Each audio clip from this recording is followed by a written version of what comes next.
Amigos, aquí rápido y sencillo, ustedes pueden visualizar que yo siempre grabo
ya.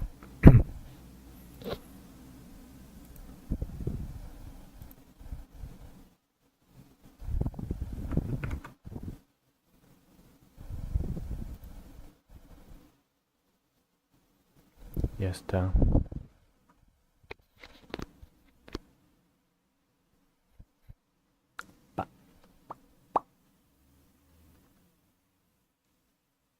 Probando. Ok.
Tararán, tararán.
Ok.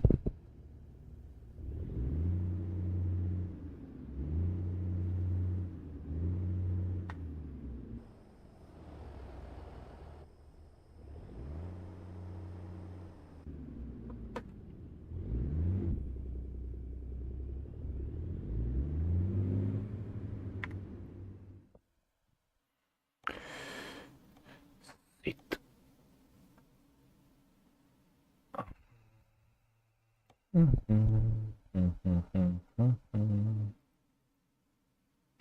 Oh, ok.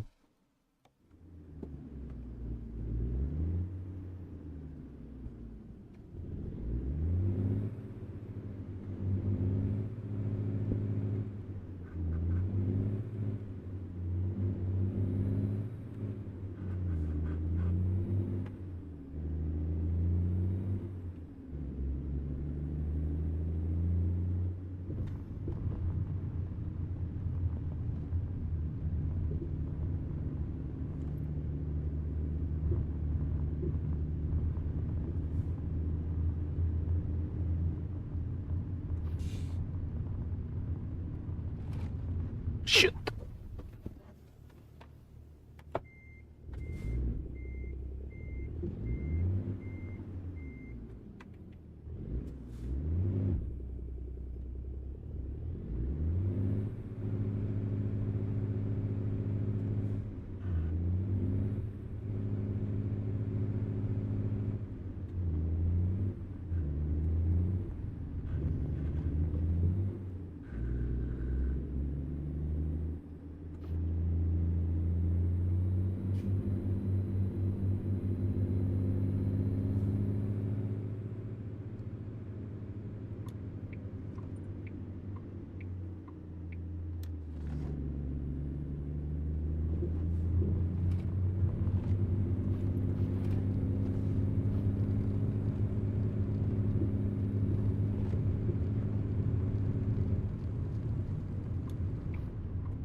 Ok. Video.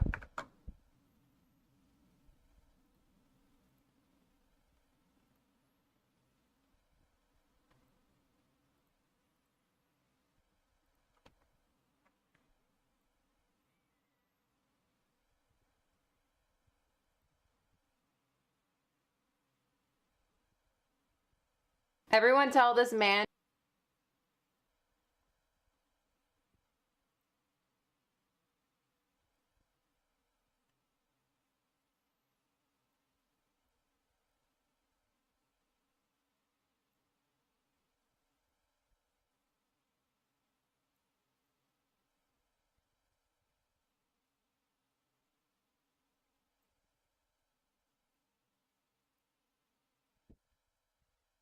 and to get it together.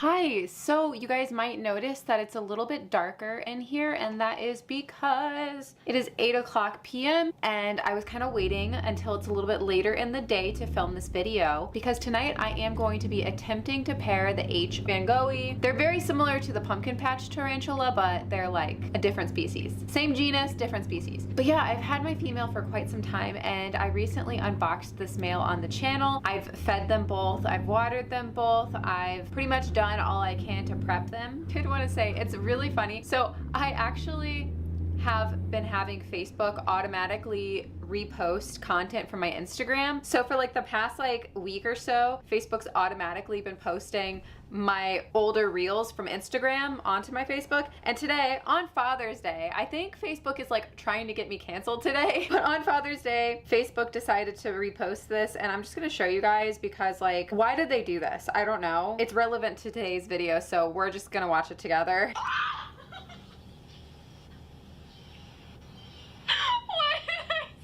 A question I get a lot is, why do tarantula keepers get disappointed when they have a male? The short answer is that the females eat the males a lot of the times when pairing. Female tarantulas also tend to get bigger a lot of times, and they live way longer than males. Once a male matures, his clock is ticking and he has one thing on his mind, and it is to make babies. So usually when you find out you have a mature male, you try to find someone with a female to send him to so that he can get his one life goal completed. You can tell you have a mature male because they get these little sharp hooks on their legs, and that tends to hold the females back during pairing. Their pedipalps will also get these weird bulbous looking things on them. It's called emboli, and that's what they use to inject the females with sperm. And although it's sad when they get eaten, there is a biological reason for that, and it's basically to help the female grow the eggs. But yeah, spiders are feminist queens, basically.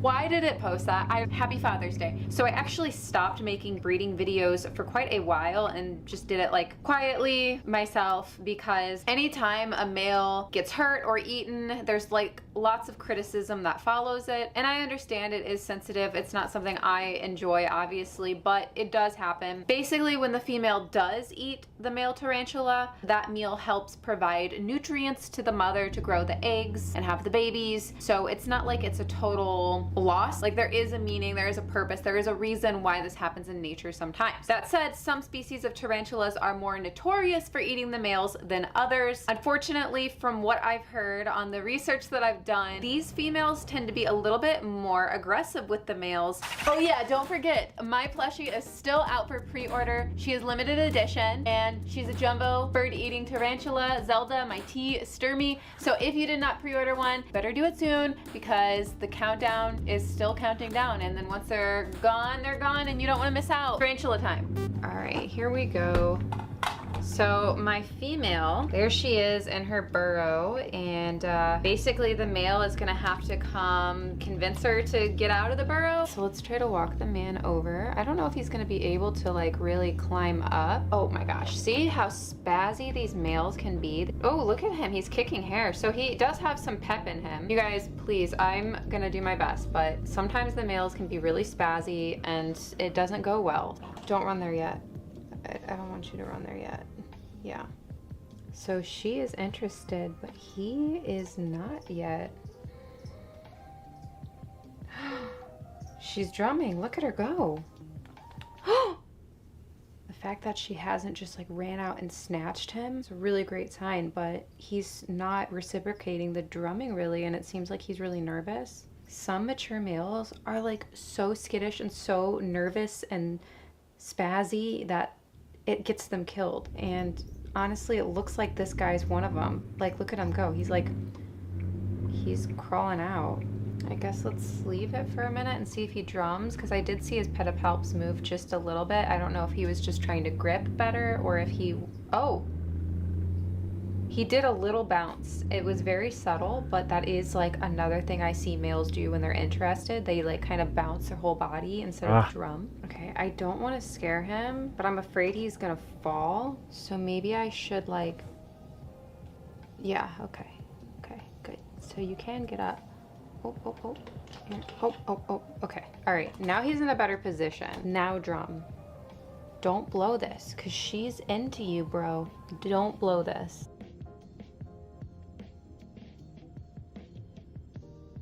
All right, so what I think I'm gonna do is she's interested, he's kind of interested, but making some really dumb decisions. I think I'm gonna call it, give them both some food and water, and then try again tomorrow.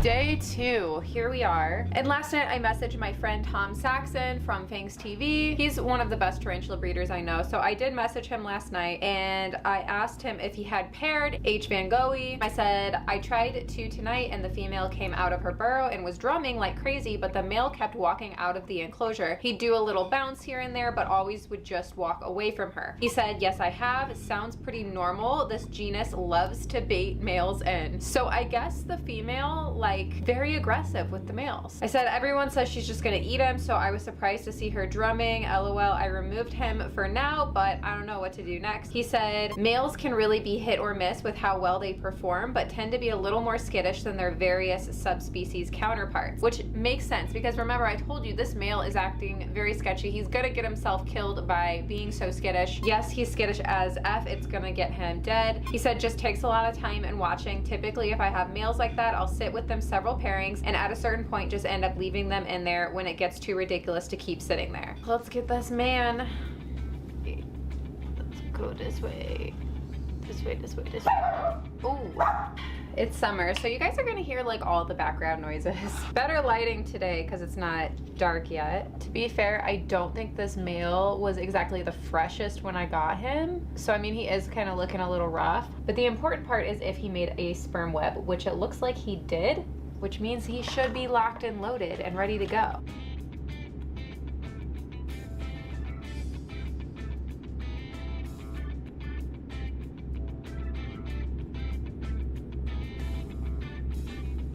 This is another reason I don't usually film breeding videos. It takes so long sometimes.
So once again, she is interested, she's drumming, he's acting weird.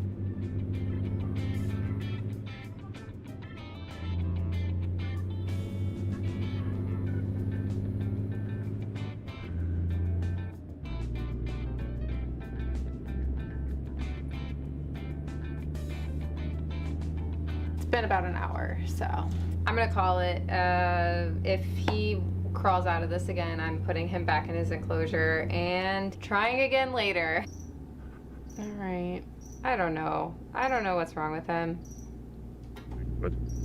He's just totally like not interested. I'm not gonna like leave him in there because I do want to try a couple more times before I resort to that. But like that'll be the last resort if nothing happens after the next couple times I try pairing them. I will leave him in her enclosure, but like he's not showing like any interest at all right now. So everyone tell this man to get it together because, oh my God. So yeah, I guess that's it for today's video. Like it if you enjoyed, subscribe if you're not, and you want to be. Don't forget I have an Instagram to use probably way too much as the @tarantula.cat. You can go follow me there. I also have a website. It's tarantulacat.com. Grab a plushie. I will see you guys soon. Let's get into the members picks.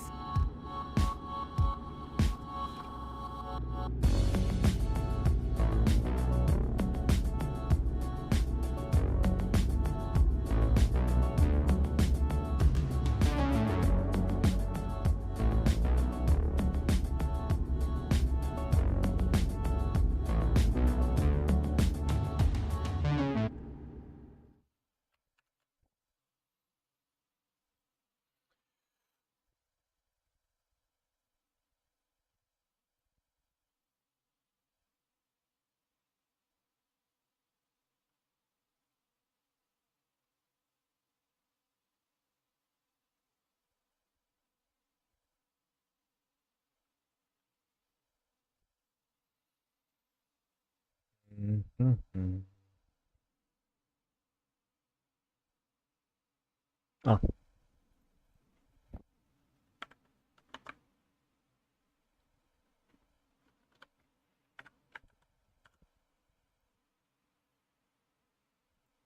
The Valkyrie mod, or as it's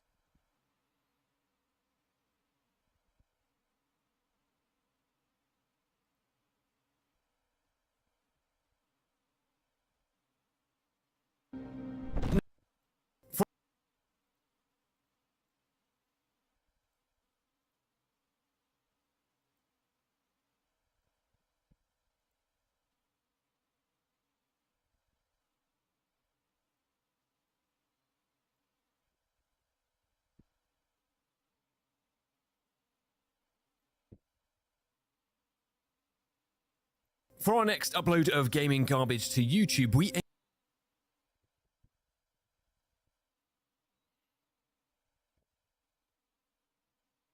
entered the Resident Evil multiverse. Now, for many of us, Resident Evil 2 was our favourite in the franchise, and with good reason. With some of the most iconic locations in the series, atmosphere that was physically palpable, unique weapons, and rich characters with serious depth, it wasn't hard to see why this entry had been so successful. But one of my favourite parts of the game had to be the scenario system. Whilst it hadn't reached its full potential in either game to the point where decisions didn't really matter in the remake at all, leaving Claire with absolutely no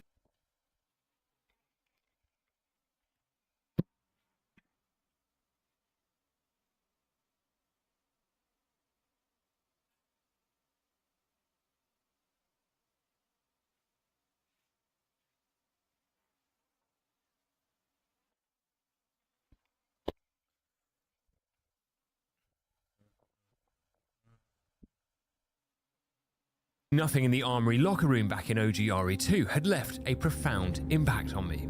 That impact was mainly that I hated my A scenario self, but I really liked this idea that decisions we made, enemies we killed or didn't kill, and the items we took had a divine, game-changing impact on the B scenario. So it got me thinking, what if we connected Leon and Claire's stories in truly the most literal way possible? What if we could beat the A and B scenarios in Resident Evil 2 Remake at the same time? Now, some of you may have some questions like, how? Why? Are you okay in the head? Well, firstly, the why is that I'm mentally unwell. The second is the how. By again making an investment that I will never mentally recover from, with 2 copies of Resident Evil 2 Remake loaded up on 2 separate computers, we can use cutting-edge technology to take a single PlayStation 5 controller and connect it to one PC via Bluetooth and then to another via USB-C. Now, when opening Claire's A scenario on PC1 at the same time as Leon's B scenario on PC2, we had successfully harnessed the power of 2 games under a single stream of consciousness. With hive mind control achieved over both characters, the rules were simple. Both Claire A and Leon B scenarios would be started and played at the same time. To ensure no pausing or inventory abuse could occur, both games would be running constantly, ensuring that both characters would be moving throughout the RPD as if we were there at the same time. Apart from my usual rules, there was one final rule. One that would rule over all others and enrich the aneurysm risk of this challenge back in line with what we're accustomed to on this channel. Now, we all know how much I love permadeath. And despite my unwavering desire to escape it, for this challenge, it felt too perfect. If we truly wanted to believe that Claire and Leon were existing together in this world of survival horror, then it only made sense that if one of them perished, then the other conjoined mind, like Irving's hairline, would also cease to exist. It also added more weight to the decisions and mistakes that we may make throughout this challenge. Being able to just reset checkpoints stole some of the gravity of what was at stake here, but with permadeath now in play, whatever was waiting for our 2 characters out there in the RPD, the consequences were permanent. So to accompany these high stakes, we'd need a pretty killer setup to match. Maybe not that. Today's sponsor, Red Magic, had apparently seen our disgraceful setup for the Modern Warfare 2 video and decided that if we wanted to be making ridiculous challenges, then we could do it in style, and they've hooked me up with their first ever gaming laptop, the Titan 16 Pro. This laptop was a thing of beauty. Packaged inside its beautiful all-black design with fully customizable RGB, it boasts an i9 processor, 16GB of the finest DDR5 RAM, and an RTX 4060, helping us to enjoy Raccoon City in all of its beauty. Lucky for us, the Titan 16 also comes with a huge port selection as well, meaning we could connect our PS5 controller via one of the free USB 3.2 ports or via Bluetooth. Unlike this godforsaken mess. Yeah, thanks Tim Apple.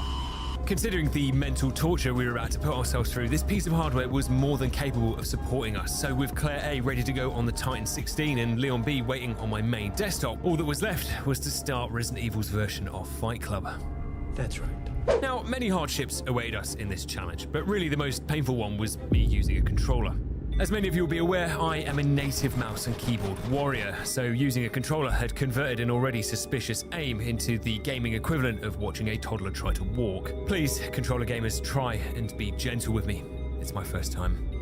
With my obvious excuses disguised as a disclaimer out of the way, both character scenarios were now underway. The first obvious change is that Claire A and Leon B have two very different starting locations. Claire begins by entering a petrol station that looked as though the bacteria in here had eaten all the food poisoning, whereas Leon instead arrives immediately at the RPD. Despite instantly not making any sense from a story perspective, our first problem rears its ugly head. What was happening in Claire's game was vastly different than what was happening in Leon's. Straight away, Leon's early arrival at the RPD throws him straight into the action, whilst Claire gets eased into watching members of the public get converted into beef jerky. This instantly highlighted that we'd need to meticulously plan our way through the game to ensure that both players weren't fighting for their lives at the same time. One way we could achieve that safety was by utilising cutscenes to our advantage. For example, after Claire enters the back of the petrol station to immediately lose her appetite, I quickly skip her cutscene and pick up the red bolt cutters with Leon, which in turn starts the helicopter cutscene with his variant of Claire. With Leon now occupied, my full focus can be on getting gas station Claire to safety. Just before Leon busts in and starts blasting in Claire's scenario, we can skip Leon's cutscene over on the B scenario, meaning that as Claire enters her own intro sequence, we now had complete control over Leon again to safely navigate him into the RPD. Confusing, I know, and whilst I appreciate this is convoluted, complex, and probably insane, stick with me here. With permadeath, these moments were key to making it through this challenge alive. With the main menu constantly calling out to us like the ex who desperately wanted us back, planning ahead for upcoming cutscenes like this would ensure we maximised our progress with the opposing scenario, which could be the difference between keeping this single life that we shared alive or not. So with Claire in her safe space for the next 6 or so minutes, Leon grabs his kit and enters the RPD, looking to collect the fuse from the East Wing break room to open the shutters to the main hall. Cutting through the East office, we grabbed the valve handle, but whilst the main hall for Claire operated as a sort of mini save room for Leon, it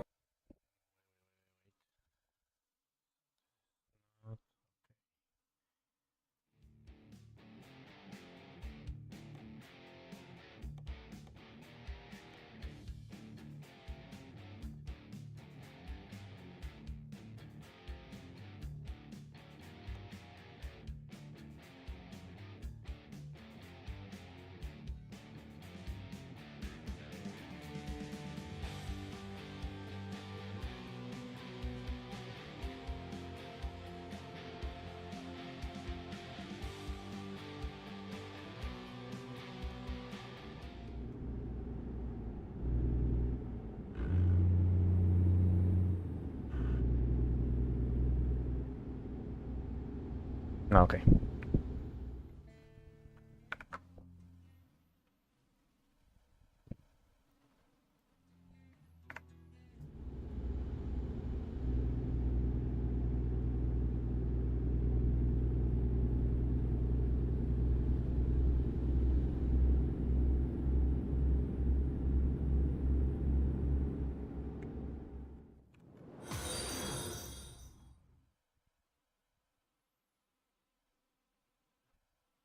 Herbada, thank you. It was basically hell. So with Claire fast approaching Raccoon City, we head back to drop off some items at the box and move Claire out of the city to the safety of the RPD. As Claire enters a series of cutscenes, we maximise our time with Leon to begin thinning out some of these enemies infesting the main hall and the East Wing. Having a clear RPD would be an investment in our future, although we wouldn't be able to clear everything out. Now, luckily, we didn't have problems like that with the Titan 16 Pro. This thing's durable, sleek design packed a 16-inch, 2.5K high-resolution display, which with 240Hz made the entire challenge silky smooth, and also was ironically better than my own monitor. With both players now somewhat successfully moved into the RPD, our objective now shifts to moving over to the West Wing, specifically the 3rd floor, to grab the spade key sitting on this desk. With Claire now rendezvousing with Marvin, Leon begins his walk through the liquor-infested hallway on the West Wing to reach that key. With the bolt cutters already in Leon's possession, he can also collect the C4 straight away, take what we can find from the adjoining offices, sadly also giving Claire an aneurysm in the main hall, before shooting some guy stealing out the vending machine, because even in an apocalypse, crime doesn't pay. But Leon's clearance of the zombies in the West Wing presented another one of our main problems with this challenge, which was inventory crossover. With our inventories and quick stocks completely mirrored, Leon and Claire could both pull out a weapon at the same time, and if I didn't realise and started shooting with one character, we would be inadvertently shooting with the other. And in a world where bullets were money, this wouldn't be economically viable. But simply unequipping weapons or using items also wasn't straightforward anymore either. With our inventories linked, discarding an obsolete item in A scenario could cause B scenario to discard their entire stack of ammo if the slots overlapped. We risked burning through heals, discarding items we needed, or wasting precious ammo if we didn't micromanage our inventory slots properly.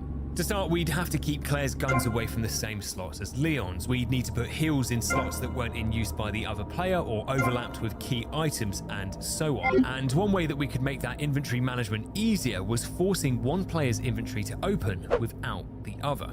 We had a number of options to help achieve this. We could use storage chests, interact with documents, or use cutscenes. We just had to remember what items went where. Which, for the most disorganized gamer on Earth, there was more chance of a female police officer falling from the sky than me doing that. Son of a bitch. With Claire now reaching the dark room, she presses up to the spade key up on the 3rd floor before returning to talk with Marvin, which allows Leon to do the same. Marvin says to Claire that he had something to show her. Jesus Christ, Marvin, it's taken ages. Luckily, we didn't have to worry about Marvin's Windows 95 load times with our laptop. With an i9 powering the Titan 16 Pro, we had 24 cores and 32 threads, supported by 16GB of DDR5 5600 MHz RAM, meaning we could load things like the CCTV footage of A scenario Leon arriving over on the East Wing at lightning fast speeds, whereas on Leon's scenario, Marvin's laptop had taken so long to load, he'd literally died. But with both players now in possession of the spade key, we can move over to the East Wing and collect the armory keycard and the red jewel from the scepter in the art room. Despite Leon apparently struggling to get into the art room, our two protagonists now had a new objective: retrieval of the 3 medallions located around the RPD that would be used to open up the secret underground bunker to exit RPD-1. So whilst Claire was enjoying her cutscene discussing the challenges of aviation flying in an apocalypse, Leon from B scenario arrived at the West Wing to find more than he'd bargained for.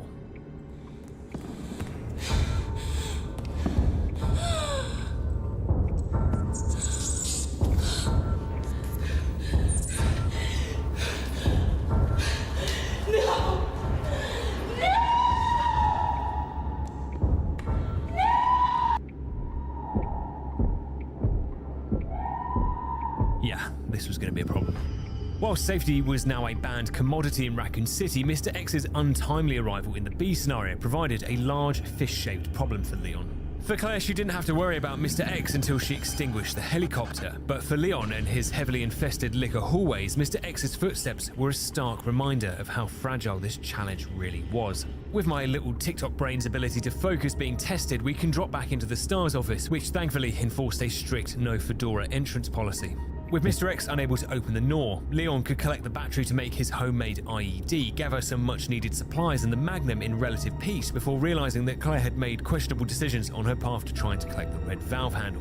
As Claire's necklace continued to hold on for dear life, Leon was left to just anxiously read a letter he'd found from her brother. But miraculously, through divine intervention, Claire somehow slips out of the East Wing office death trap with the challenge still alive and the red valve in pocket, ready to head over to the West Wing.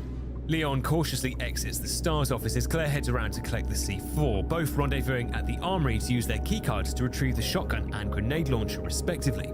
With a considerable boost to our firepower, Claire's investigation of the STARS office allows Leon to collect 2 of the 3 medallions and proactively move the bookcase for later. Okay, or maybe not.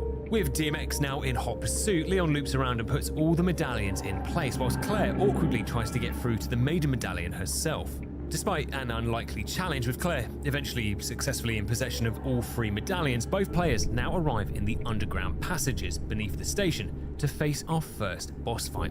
Claire stops to have a chat with Marvin about how his laptop was somehow still loading that CCTV footage before both players headed down into the depths below the police station. Now, there was a reason that Leon and Claire largely didn't do the same thing together. I tried at various points throughout this challenge to try and sync up their locations and movements, but to say it was impossible to maintain was an understatement. Any moment that we took damage, got stuck on walls or objects, we'd immediately lose that synchronization. But even with this enormous red flag, my brain rot had put forward an idea. If we couldn't keep A and B scenarios mirrored, maybe we could beat Birkin at the same time as each other. Well, despite being an obviously idiotic idea, it was the perfect boss to try on, as Birkin 1 can be sent to the sky in a matter of seconds.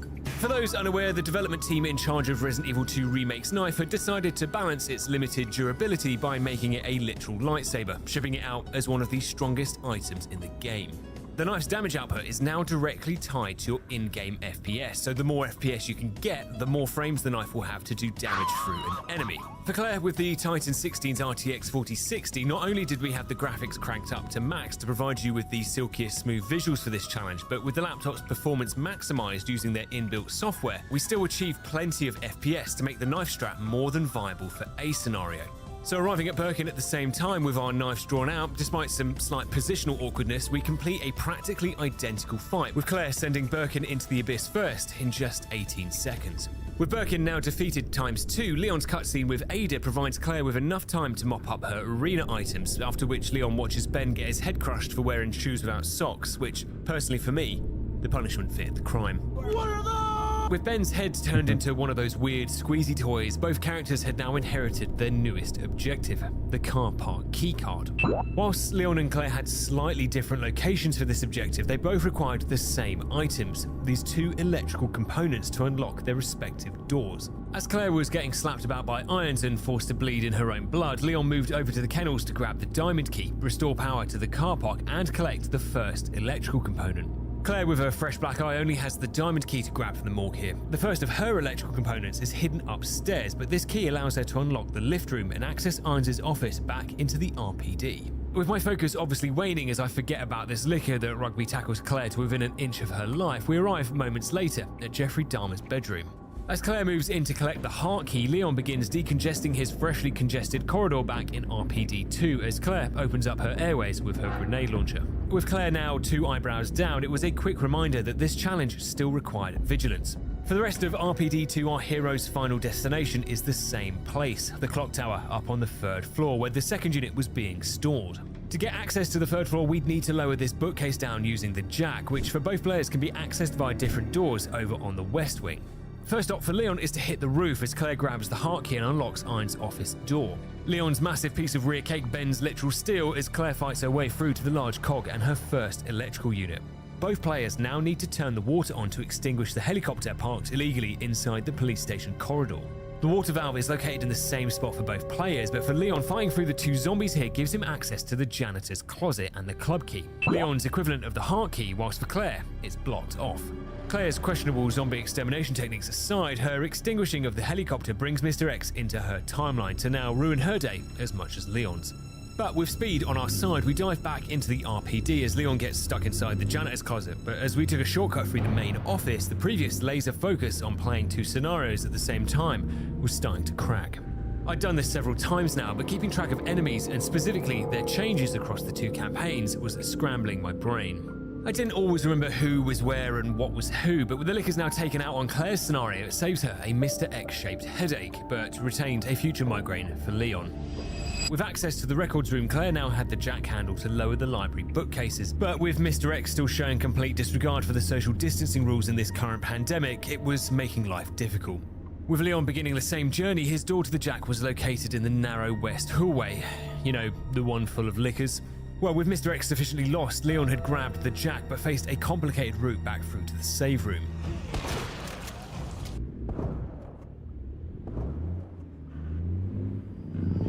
With those 2 shots echoing through the hallways of the RPD, our pale halitosis warrior is sufficiently aroused to U-turn immediately back to the West Wing and chase us through the conference room. Unfortunately, our attempts to walk through the liquors here to the safety of the dark room are cucked at the last minute when we're forced to run in what was a lose-lose situation. Despite the love tap, we arrive spiritually, if not in reality, in the same save room as Claire, as Leon applies an ice pack to the liquor-sized gash in his arsehole before starting his way up to the 3rd floor, albeit with our 7-foot Klingon still dragging behind us. Leon makes it to the clock tower first with no resistance, whereas Claire, on the other hand, was entering a perpetual Max Payne nightmare sequence. Unable to lose Raccoon City's hide-and-seek world champ, we're forced instead to lure him 4 miles across town to get the peace and quiet Claire needed to complete her work in the library. With Claire finally rendezvousing at the clock tower, both teams now had access to the tools needed to retrieve the car park keycard. But before that, we had one final task to complete. One that I'd been dreading this entire time.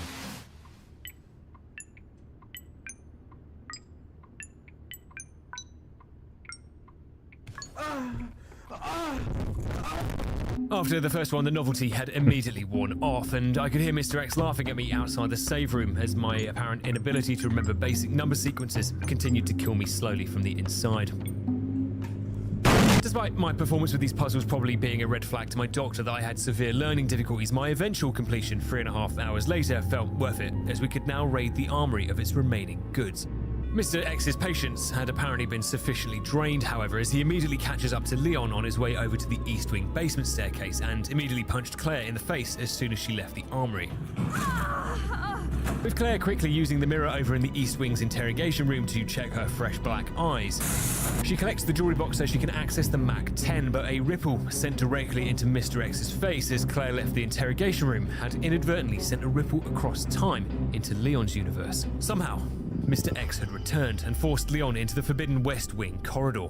With no choice but to boldly dive headfirst into the hallway of death, we immediately alert the lickers, smashing through the record's door at the very last moment. With anatomically realistic Michael Myers still not taking no for an answer, we remove his fedora by force, thinking that it may be the source of his power, but all it did was buy us precious seconds to escape. Precious seconds that were worthless. With Leon's return journey to the car park being less than ideal, consistently going from bad to worse, we end up getting cornered in the break room hallway on the East Wing. Whilst Leon was fighting his demons, Claire collected her new MAC-10 as well as the parking keycard from Irons' office. With Irons giving her a quick call, we use that cutscene to escape the save room with Leon and battle our way down to collect our own keycard. With the entire prison population and Mr. X sentenced to death, Ada commits vehicular homicide and sparks some thought-provoking ideas about how listening works. Maybe. After I hear it. Okay, yeah, fuck me, right? Whilst Leon goes through this cutscene, we had already made headway into Sherry's cameo with Claire, which was an easy win for Leon as she has no weaponry and was sufficiently contained inside Irons' sufficiently inappropriate orphanage. With Sherry converting Irons into Harvey Two-Face, we used that cutscene to move Leon up to outside Kendo's. For now, however, we had to focus on Sherry. One wrong move here and Irons would assault a literal child and it would be game over, so we put all our focus into dodging through the play area. As Irons runs in to conduct extremely poor eye care on an acid bed, we move Leon up to debate the virtues of murdering a zombified child in front of their father. With Leon still in his cutscene with Kendo and Ada, Sherry can grab the chief's keys and head downstairs to watch Irons receive a heavy load. I should probably call her, actually. Noting Capcom's obsession with alien deep-throating, Leon uses this opportunity to steal the rest of Kendo's supplies as we get ready to pass the mantle over to Claire again. Still within the RPD, Claire takes the lift down to B1, and using this note she finds in the shooting range, we get the opportunity to do some quick cross-dimensional inventory management. After being told off by the head of the shooting range for not following appropriate gun safety, Mr. X greets Claire to celebrate the car park shutters being lifted as Leon goes through his inventory with Ada. Passing Leon's current location, Claire fights her way through to the orphanage where Leon takes over to trigger his crocodile cutscene sequence. Claire uses this time to collect some items in the orphanage before Leon follows the approved protocol for euthanizing a wild animal. Whilst we waited for Ada to drop the ladder, Claire cleaned up the rest of the orphanage and made her way downstairs. Once Leon was in the lift, Claire gets a quick look at the new Alien Romulus trailer before Leon heads out to meet Annette Birkin, who greets him in the traditional American way. During this time, we'd moved Claire into the basement and met up with Sherry, and just before we entered the lift with Claire, we skip Leon's cutscene and can use the rest of Claire's sequence to give us the perfect start to Ada's section. With Ada making light work of her cameo as Claire gets a medical exam from Annette, who seemed to just glaze over the fact that she just shot Leon in the face, we move Ada into the furnace area so we can begin Claire's parallel journey into the sewers. With my perspiration reaching maximum capacity as I had apparently nearly forgotten how to do Ada's section, the panic was thankfully over, and Ada meets back up with Annette for a nice friendly chat as Claire arrives in the sewers to begin filling out her zombie welcome party. As Claire finds Sherry, Leon regains consciousness in the basement and begins making his way down into the sewers himself, officially starting our newest objective. Whilst entering the sewers starts both A and B protagonists off in completely different sections, the objective remained the same. We now had to collect 3 outstanding chest butt plugs to unlock the main door in order to rescue our respective partners. Know your fucking place, trash! Leon begins this section by fighting his way through the waterway overpass and crosses the bridge en route to the monitoring room. Whilst Leon was maneuvering past the G-Adult here, Claire lowers the bridge and heads over to collect the reinforced frame from the safe. With both stories now synced to the same location, both characters finish collecting supplies from the area, as well as the T-bar valve handle.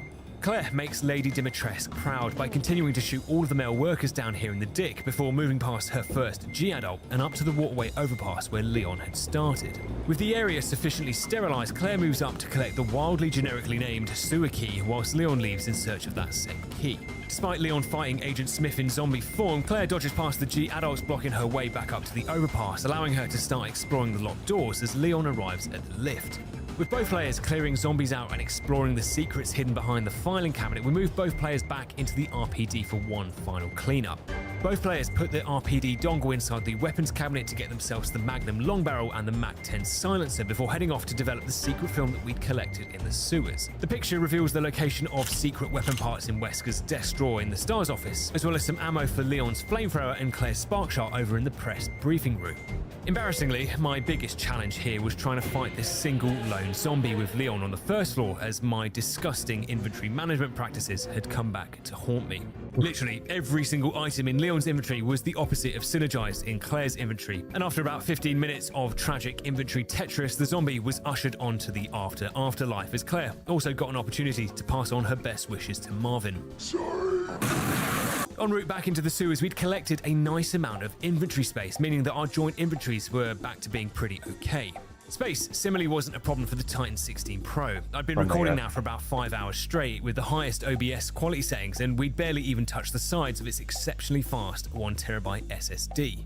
With Leon now ahead of Claire, he can make a quick start to the G-Adult nesting area to retrieve the other 2 chest plugs, but regrettably receives an almost instant faceful of verbal diarrhea. Now, poisoned, we choose to hold off on curing our newly acquired gonorrhea until the return leg, instead collecting the chest plugs, carefully popping any remaining heads in here, and feeling all-powerful as the facilitator of mobile napalm delivery slipped into our fingertips. With the Queen and King plugs in our possession and Leon's body riddled with AIDS, we pop a triple herb on the way back to ensure the inevitable Ebola water that we were going to be forced to drink didn't re-poison us. Claire completes her own journey through to the King and Queen plugs as Leon enjoys watching some home videos back in the maintenance room. With all the items retrieved, we have a small accident with Claire as she falls off the platform straight into the waiting G-Adult's hands, but despite our blood toxicology results showing double poison, taking a careful path back with Claire, we could wait to pop our triple herb, saving it for just before the next boss fight. For Birkin 2, it felt stupid to risk doing this fight together, especially with the hours of progress on the line, but safe strategies and common sense rarely make for entertaining YouTube videos, especially on this channel. With anxiety now being my baseline emotion, the fight began for both players at the same time. I decided that the best way to optimize the start to Birkin 2 was to just endure through the sealing cycle in its entirety. The grenade skip or shooting his hand could result in varying start times for both characters' entry into the main arena, and to be fair, our strategy does deliver. With the only snag being us momentarily leaving Leon behind on this fence, our arrival in the main arena together was a success, but here started the real challenge. Both characters had wildly different starts to this fight. Claire manages to put Birkin down on the ground almost instantly, whereas Leon's Birkin had him on the ropes in the corner of the arena. Birkin's mistake, however, was thinking that I was trapped in this corner with him, when in fact he was the one who was trapped with me.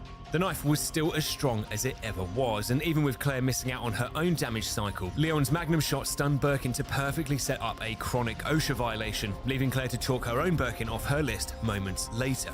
With my controller skills now leveled up, both players enter the disposal area to pick up their partner. Claire grabs Sherry as Leon pours some Mountain Dew on the massive hole left in Ada's leg, and we can now finish up the sewers and enter our final area. Nest was Umbrella's underground steroid facility, with both players' final objective being to retrieve the secret source from the lab and get out of there. The first part of this collective objective was to reach the greenhouse and retrieve the level 3 keycard from Dr. Kleiner. With Leon skipping his cutscene with Ada, we can make a decent head start before Claire even arrives at Nest, entering the restaurant and collecting some supplies before carrying out some customer service questionnaires on the patrons dining here. As Claire arrives and brings Sherry in, it turns out Leon's conduct here had resulted in several complaints, but with Sherry's cutscene playing out, Leon can tackle what remained unalive but alive over here before collecting the flamethrower valve and the level 2 wristband upgrade. With Leon dropping some stuff off back in reception, Claire heads in to collect the exact same chip and exits the restaurant just as Leon picks up the signal modulator. We get Claire to call her first bridge over on the A scenario, whilst Leon, with the modulator already in hand, doubles back to the bunk beds to retrieve the final inventory pouch. With Leon and Claire heading over their respective bridges, we arrive in the Ivy's domain. Within this garden centre from hell, fire reigned supreme here, but despite both characters having fire-based weapons, only one had an abundance of fuel, which could be an issue. For now though, Leon moves in to burn the first Ivy and collect the dispenser unit. With the codes inputted into the monitor to unlock our 2 lab doors at complete random, and not because I already know them, Leon begins pulling up some more weeds in the greenhouse on his way through to completing the chemical puzzle as Claire was beginning her journey over. With Claire making extra crispy replicas of the Roswell alien en route to creating mustard gas, Leon leaves with part 1 of the dispersal cartridge complete and enters the basement of Nest. Claire joins us moments later burning the liquors in the lounge area, but a second liquor used tackle, and it was pretty effective. Despite apparently forgetting even the most basic parts of this game, Claire handles the newly awakened zombies in the lounge as Leon enters the lab, but with the modulator he can immediately restore power to B2, whereas Claire would need to head upstairs to collect the modulator herself and return later. Leon passes the time by taking out his own liquor variants in the lounge area and heads in to cool his liquid down using the same process that the Titan 16 Pro uses to cool itself. With two 4500 RPM fans giving the most efficient airflow possible, it also incorporates 4 high-spec heat pipes and a layer of thermal grease, a very cool non-conductive layer that ensures heat dissipates quickly to help keep the laptop as cool as our new dispersal cartridge. Whilst we waited for the cucumber juice to cool into ibuprofen gel, Claire runs upstairs to grab the modulator, conveniently helping to scare my adult diaper into filling itself up before restoring power to the facility downstairs in the lounge. As Claire cooled down her own canister, Leon moved into the basement save room to loot before heading back upstairs, burning the rest of the Ivies to clear his route back through to the dispersal room. Claire takes the alternative route back to dispersal and both players can now commit chemical warfare in the greenhouse. Claire begins cleaning out her newly spawned Ivies, but halfway through, we run out of flame rounds. I was slightly concerned with all these Ivies playing dead on the floor here. Like the homeless man waiting for me outside the shop after I said I didn't have any cash, I thought they could easily swarm me, and dying at this point in the game would be immensely tragic. But I was careful, considerate, and respected the violence of these walking Venus flytraps, and with the level 3 wristband now in Claire's hands, we could head back off into the main. This was it. This is where the run ended. Leon was like Lenny, blissfully unaware of what was happening around him as Claire was moments away from becoming chlorophyll. But luckily, I'd fought ahead and had a knife on me ready for a moment like this. Luckily, Leon didn't provide me with nearly the same kind of stress on his journey through the greenhouse, and with enough napalm to create Vietnam 2 down here, we collect the purple chip and are out of there before Mr. X had even finished making his dramatic entrance. Claire, in the meantime, is back in reception grabbing her additional inventory pouch, and with both teams now having the right access for West Wing, we can power on the lab unit and sit Claire down to watch a pretty suspect movie. And they fucking indicted me. Come here. It'll be all right. As Leon arrives over at the bioreactor room to begin preparation for the next boss fight. For Birkin 3, so close to the end of this challenge, you better believe that I risked everything for another shot at fighting Birkin at the same time. Common sense, it seemed, was a dying concept around these parts, and despite having a somewhat strange addiction to playing like this, as our 2 veterans entered the arena, I suddenly felt extreme post-nut clarity wash over me. What the fuck was I doing? I was literally 5 minutes away from the end of the game, and there were so many ways in which this could go wrong. But despite all the possible ways this could have gone wrong, I was in fact doing it. I was hitting the most synchronized movement and shots of the entire challenge. This was it. This is what I'd been trying so hard to achieve. Now, being back to just 2 randomly flailing characters, the boss fight still goes surprisingly well. With our triple herbs giving the characters in need a substantial boost to their health, which, to be honest, was usually Claire for some reason, we use all the weapons in our arsenal to deal maximum damage to Birkin, and in Leon's case, sometimes the ceiling.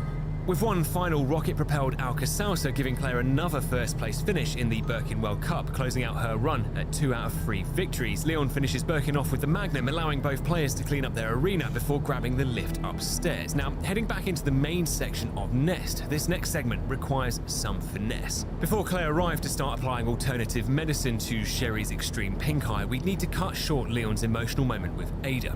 Claire's cutscene here is a long one, lasting about 3.5 minutes, which would give Leon a nice head start en route to his next boss fight, but there's also another reason I did it in this order. Leon's lab countdown timer starts immediately as soon as Ada does her cordless bungee jump downstairs, whereas Claire's doesn't begin until she hits the second lift here. With that in mind, Leon was already well on his way to the emergency lift as Claire arrived to start Sherry's cutscene. With Leon continuing his favourite pastime of being physically abused by Mr. X, Claire was making her way down to the emergency lift, arriving in the comms room as Leon began his final showdown with the King of Fedoras. I wasn't much a fan of Mr. X's new facelift, but I'd been led to believe that this final boss fight was easy. All you had to do was sit on his left-hand side to reliably dodge his attacks. Well, that was a fucking lie. I'd been under the impression that my controller skills had been improving substantially since the start of this challenge, but with Mr. X now truly giving it to me at an accelerated rate, I'd been instantly humbled. I was in fact still quite shit. Moving like I had bricks in my shoes, Mr. X was issuing out knuckle sandwiches like he was delivering for Uber Eats, but with the equivalent of a pharmacy and enough narcotics that we could 840 blaze it, we can simply heal through his spankings before converting Mr. X into a pool of strawberry milkshake. Claire could then make her way down to that same bridge, giving Sherry some very subtle motivation to hurry up as Leon had to defend himself from the undead's final opportunity at destroying this run. But with them now peacefully taken care of, Leon has a clear route through to the tram, which with this cutscene playing means that we had successfully escaped the lab timer and could now relax momentarily on the B scenario. Rejoining Claire though, she was in the middle of a video call with her universe's version of Leon, who was apparently calling her off a potato and not the 1080p HD front camera that the Titan 16 Pro had. Amateur. With Leon hung up on, Claire grabs the minigun and begins her final boss fight with Birkin 4 as Leon heads in for his own final B scenario test.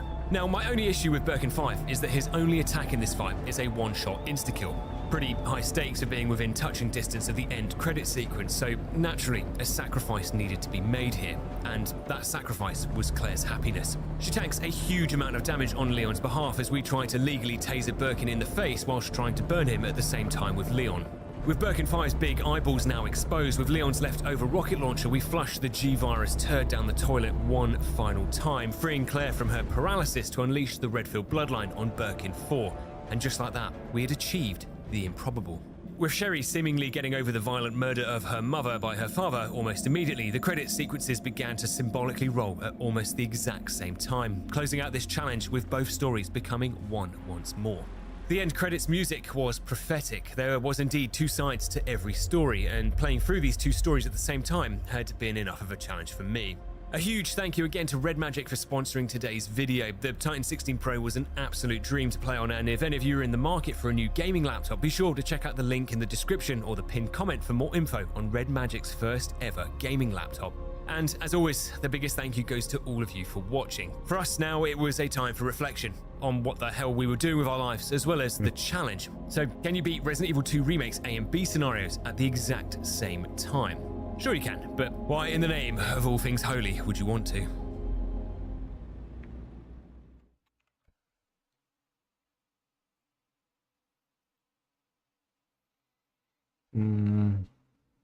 Trifecta. Suck. Dying. The Valkyrie mod.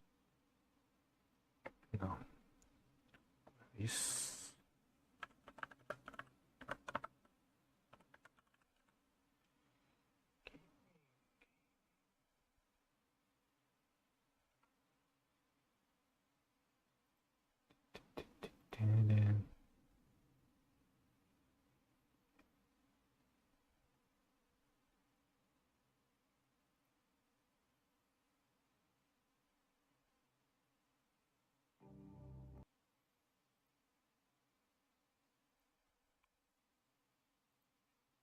$720, okay.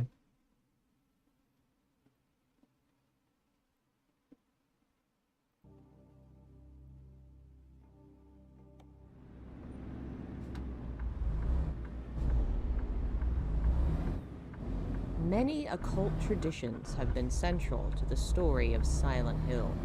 The very first game centered on the Flauros, named for a demon of the Lemageddon. Much of the game's symbolism came from demon lore and Western magical tradition. In Silent Hill 3, this evolved into tarot cards and the Seal of Metatron. But the fourth game takes a turn into a different corner of the occult.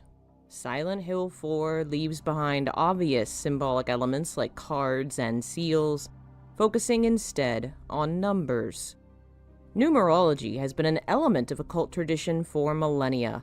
Every culture has its own theory of what numbers are and what they represent, tying them into divination and fortune-telling. While Silent Hill 4 is not overt about its numeric inspiration, it's obvious when you consider how many numbers appear in it. Room 302 is the focus of the story, the mother Walter wishes to resurrect. The ritual is the 21 sacraments, and each sacrament is a specific person and theme tied to a number. What do these numbers mean, and how might they tie into the ritual and story of Silent Hill 4? Okay. Maybe start over.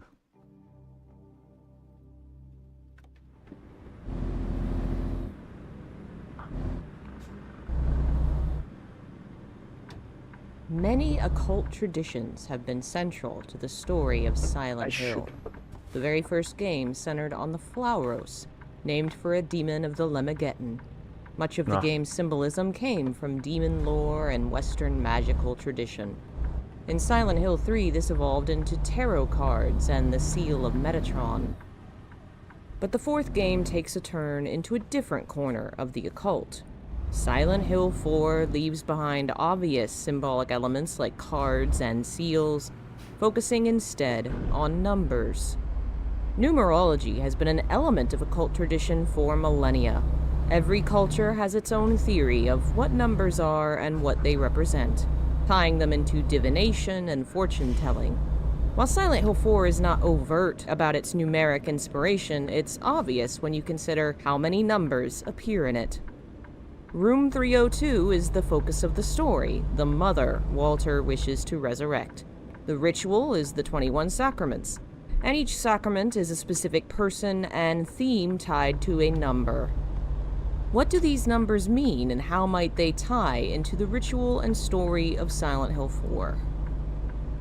In Western traditions, numerology is heavily based on Christian thought, the focus on a single god, who can be divided into three but is ultimately still one, the duality of good versus evil, the balance of dark and light.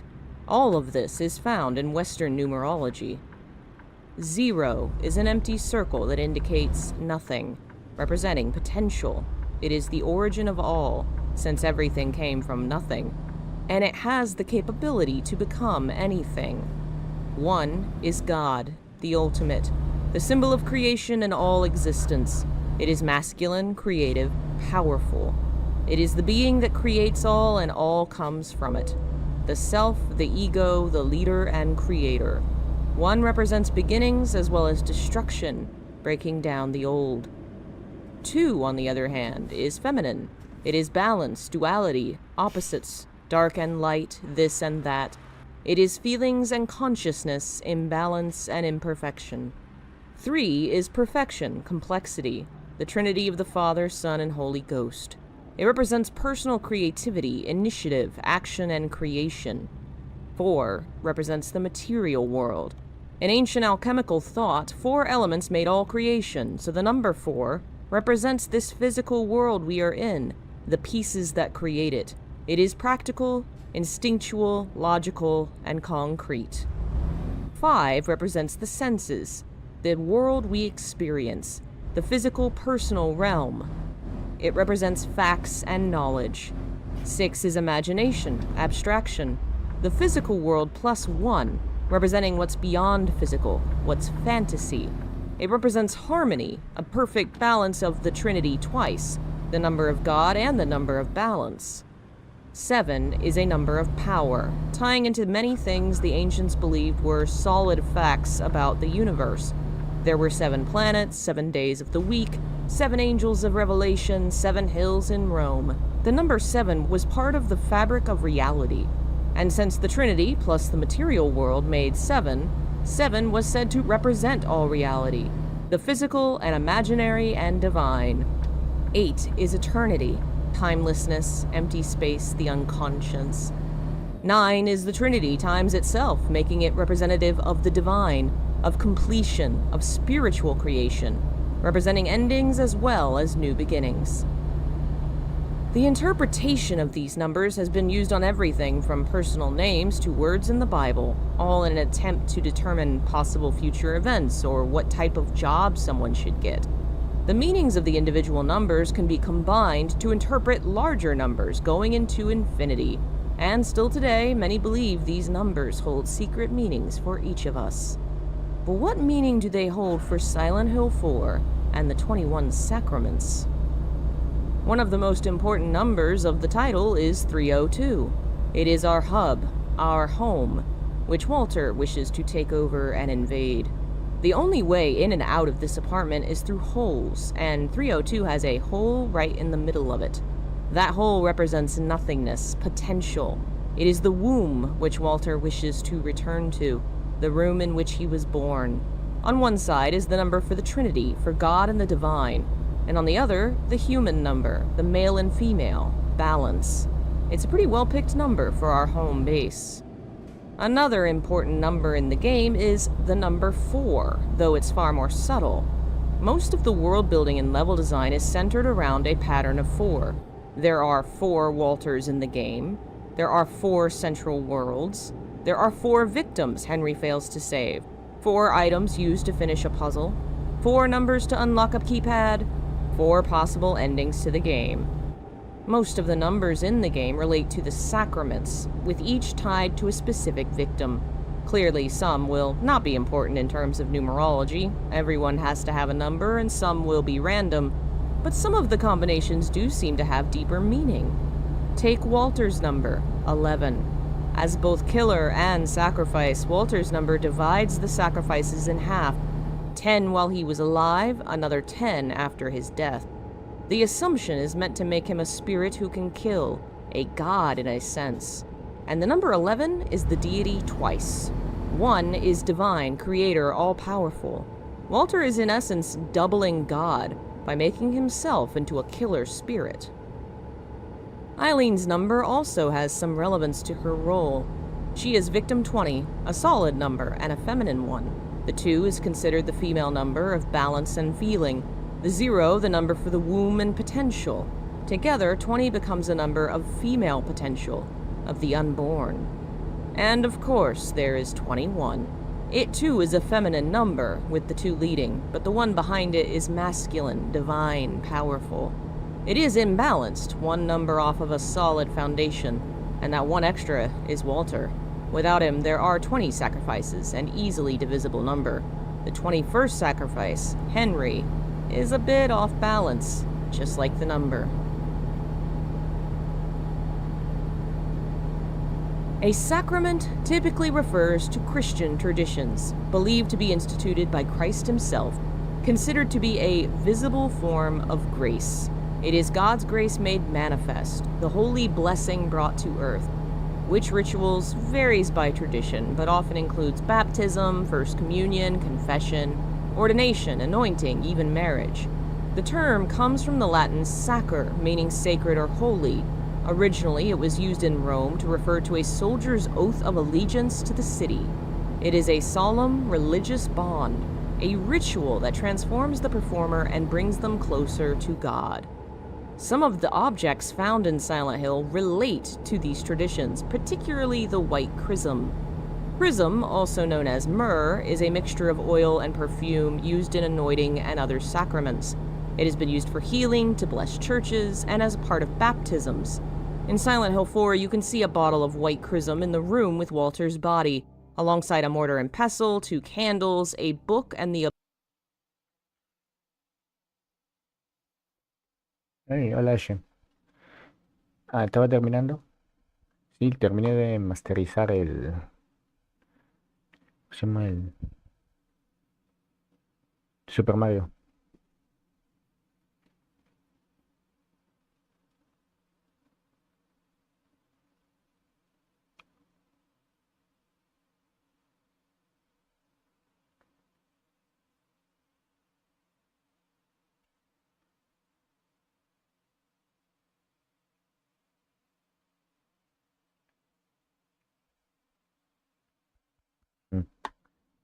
El próximo juego va a ser esto. Cold, Cold Fear de Play 2.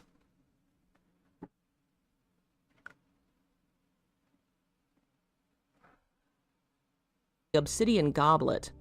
In Silent Hill 2, where the chrism first appears, the bottle is said to read, "I deny thee."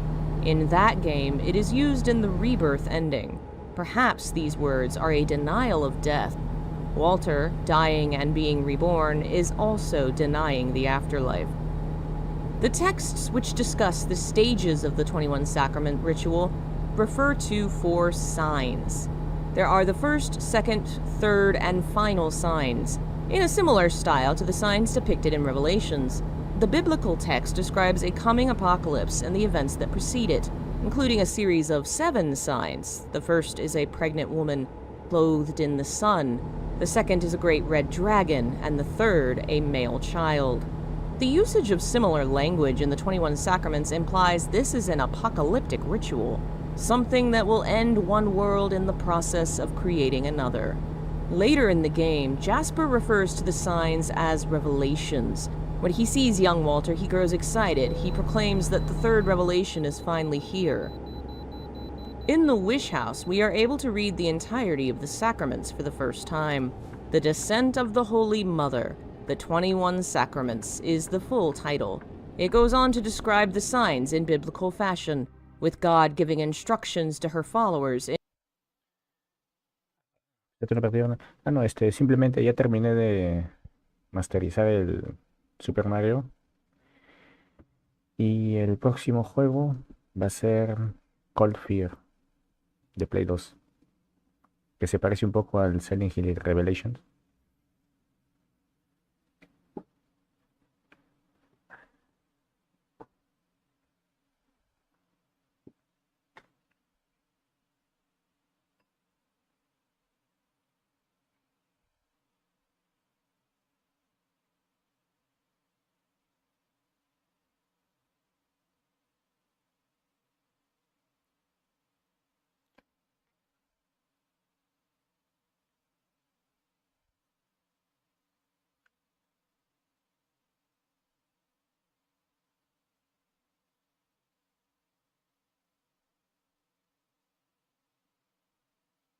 Outbreak.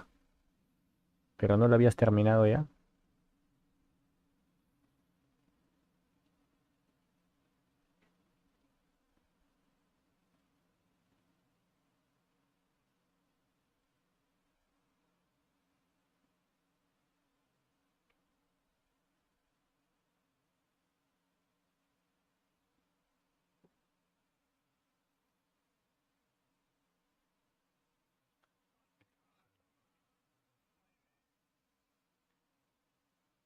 In obscure language.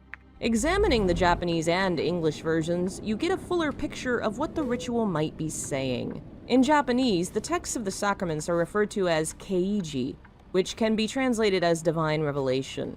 It seems to be the term used to refer to the Christian concept of revelation, rather than a general prophecy or religious message. Each revelation opens with Shu Iwaku, the Lord says. At the time of fullness, the ritual should be performed, perhaps at a specific time, as when the moon is full. Then the world must be cleansed or purified using the rage of God. Using the white chrism and the obsidian goblet, as well as the blood and hearts, the killer prepares to ascend. The major difference between the Japanese and English versions of these texts is a single phrase, the term used for blood. Terms for blood in Japanese include chi and ketsueki, a more formal term. Neither of these terms appears in the sacraments, however. Instead, the reader is told to gather the sumi no ju no shinzo no ikichi, the lifeblood of the hearts of 10 sinners. The difference is small, but could mean a great deal for the ritual. It is not just blood, but lifeblood that must be gathered, perhaps implying the blood must be fresh or still alive. Or perhaps Walter is meant to use it soon after harvesting it, or he is meant to revive it by placing it back in his own veins. The blood theme continues in the second section. The English version tells the reader to offer the sinner's blood and the oil, nothing else. In the Japanese version, however, it refers to blood twice. Shu Iwaku Nanji Shiro no Abura, Toju no Shinzo no Ikichi Totomoni, Mizukara no Chi o Hono Seyo. The first phrase is the Lord says. The second phrase, similar to the first revelation, tells the reader to have the white oil and the sinner's blood together. Then a final phrase tells them to present them as an offering, Hono Seyo, along with their own blood, Mizukara no Chi. This is the stage of the ritual that implies Walter's own sacrifice as the 11th victim. This line seems to be missing from the English translation. Doing so sets him free from the bonds of flesh to gain the power of heaven, or in Japanese, Ni no Kuni no Shikara Yadoran. Kuni is a term referring to country that's also often used to refer to a land or place generally. I think it's likely Ni no Kuni was meant to refer to a second world, i.e. the other world or the realm of Walter's dreams. The 4 elements of the first 4 killings are mentioned. Out of the dark and void, the killer must bring forth gloom, and gird thyself with despair for the giver of wisdom. The third sign has you returning to the source through temptation. Then you must be under the watchful eye of the demon, or Chie Naki Akuma, which seems to mean the wisdomless demon. Then you wander in chaos, and the 4 atonements will be in alignment. Then the last sign, you must also separate from the flesh the mother reborn and the receiver of wisdom. Notice the language makes a connection between Eileen Henry and Walter. The other killings are only mentioned by symbolic title, but Walter must be freed from his flesh to become a godly spirit, and in the last sign, Henry and Eileen must also be set free. It implies their role in the ritual is different from mere sacrifices. In fact, it equivocates the 3 of them. Like Walter, it sounds as if Eileen and Henry are meant to ascend. Eileen is Hananaru Karada to Naru Mono, one who will become a mother's body. Henry is referred to as Saigo no Chie no Uketsugu Mono, one who will receive the last wisdom. Then the sacred mother, Seinaru Haha, will appear and save the land of sin, or Sumi no Kuni. What's unique about the sacraments is how varied they seem to be. The ritual doesn't appear to demand a specific type of victim or manner of death. There's almost no order or reason to who is picked to die or when they're killed. Members of the Order die as victims 1, 6, and 14. A group of friends are killed as victims 2, 3, and 17. Then 4 people are killed at the shopping center as 4, 5, 9, and 10. Es un video de análisis.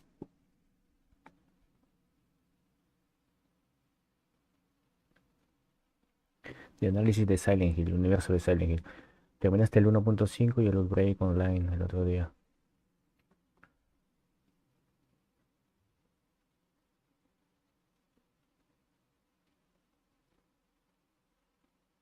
.5. Ok. ¿Y qué sigue?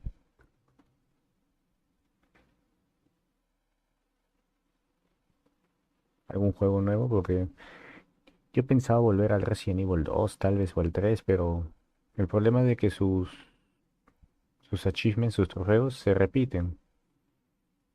Y es un poco aburrido ahí.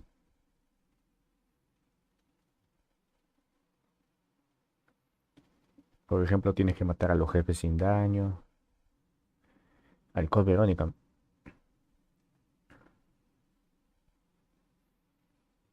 El Code Verónica del Resident Evil, no, del PlayStation 2 se ve interesante. Eso sí.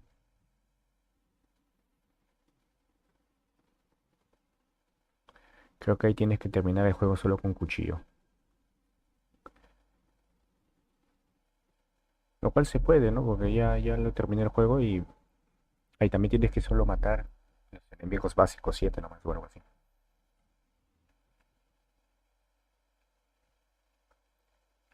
Eso sí se ve interesante.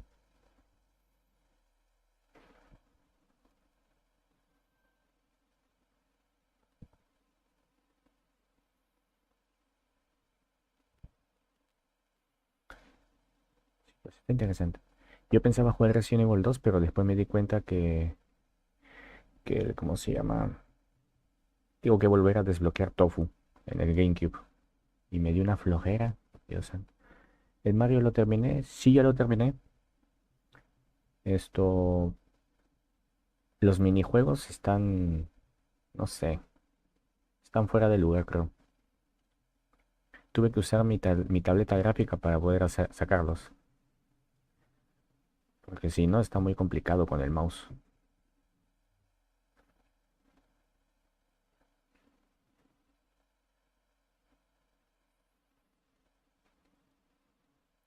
Pero definitivamente creo que disfruto más del Super Mario así en 2D que el Super Mario 64. No me gusta el Super Mario 64. Me parece un poco extraño, no sé. Me acostumbré al tipo plataforma, tipo Donkey Kong, esas cosas.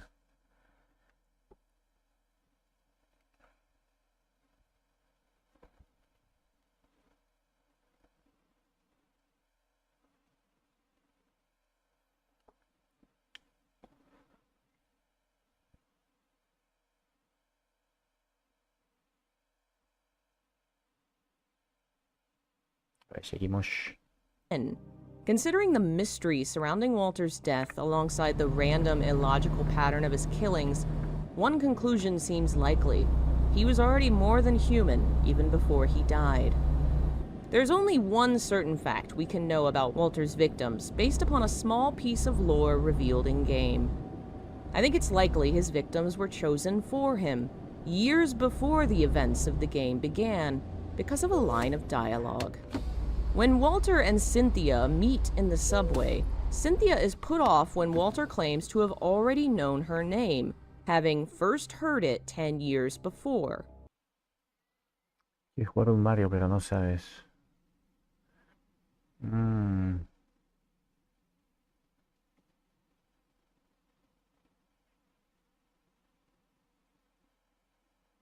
El tema con Mario es que mayormente saltas de un lado a otro. Yo creo que sería interesante para Game Boy Advance el Wario Land 4.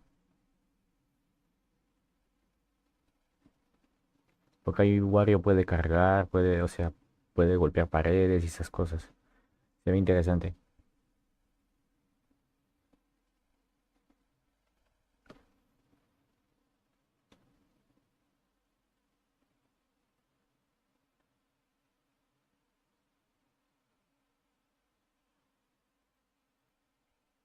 Ay, no, ¿qué pasó?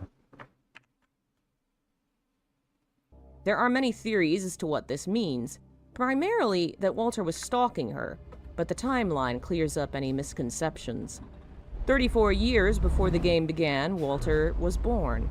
28 years before, Walter met Dahlia Gillespie, who told him about the ritual. 18 years before, he meets Cynthia and says he heard her name 10 years before. That specific amount of years puts us back to the meeting with Dahlia, when he was first told about the ritual, which implies Dahlia herself told him who he was to kill, or perhaps some element of the ritual performed then revealed to Walter who his later targets would be. But how and when exactly did Walter kill his victims? The lore implies certain victims die on the same day, such as those at the shopping center. Yet 3 victims die in between. George Roston is killed at the Wish House as victim 6, and Miriam and Billy are in their own backyard as 7 and 8. Why would Walter leave, kill others, and return? A note from Joseph says the 10 victims were killed in 10 days, seeming to imply 1 victim a day. That can't work when we know victims like Miriam and Billy died together. It becomes logical if you consider it as the order in which Walter killed his victims, but not necessarily the order it happened in real time. If Walter is capable of moving in and out of reality, of shifting through the other world, perhaps that explains his strange relationship to physical reality.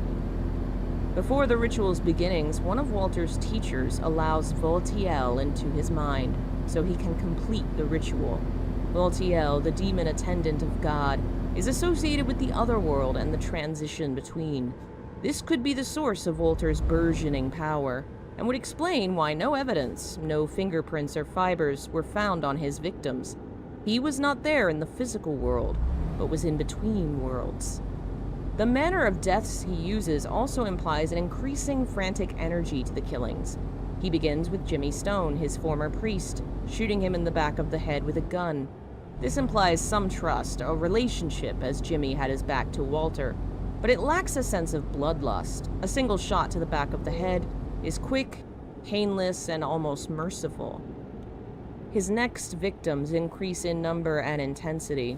He kills 2 at once, which also implies a supernatural element. 3 high school kids sneak onto a college campus in search of the rumored killer attending school there. They find him and try to run, but only one gets away.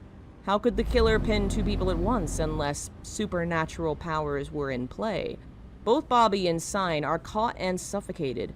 A far more personal method of killing, but still not very bloody. Then Walter begins to up the ante.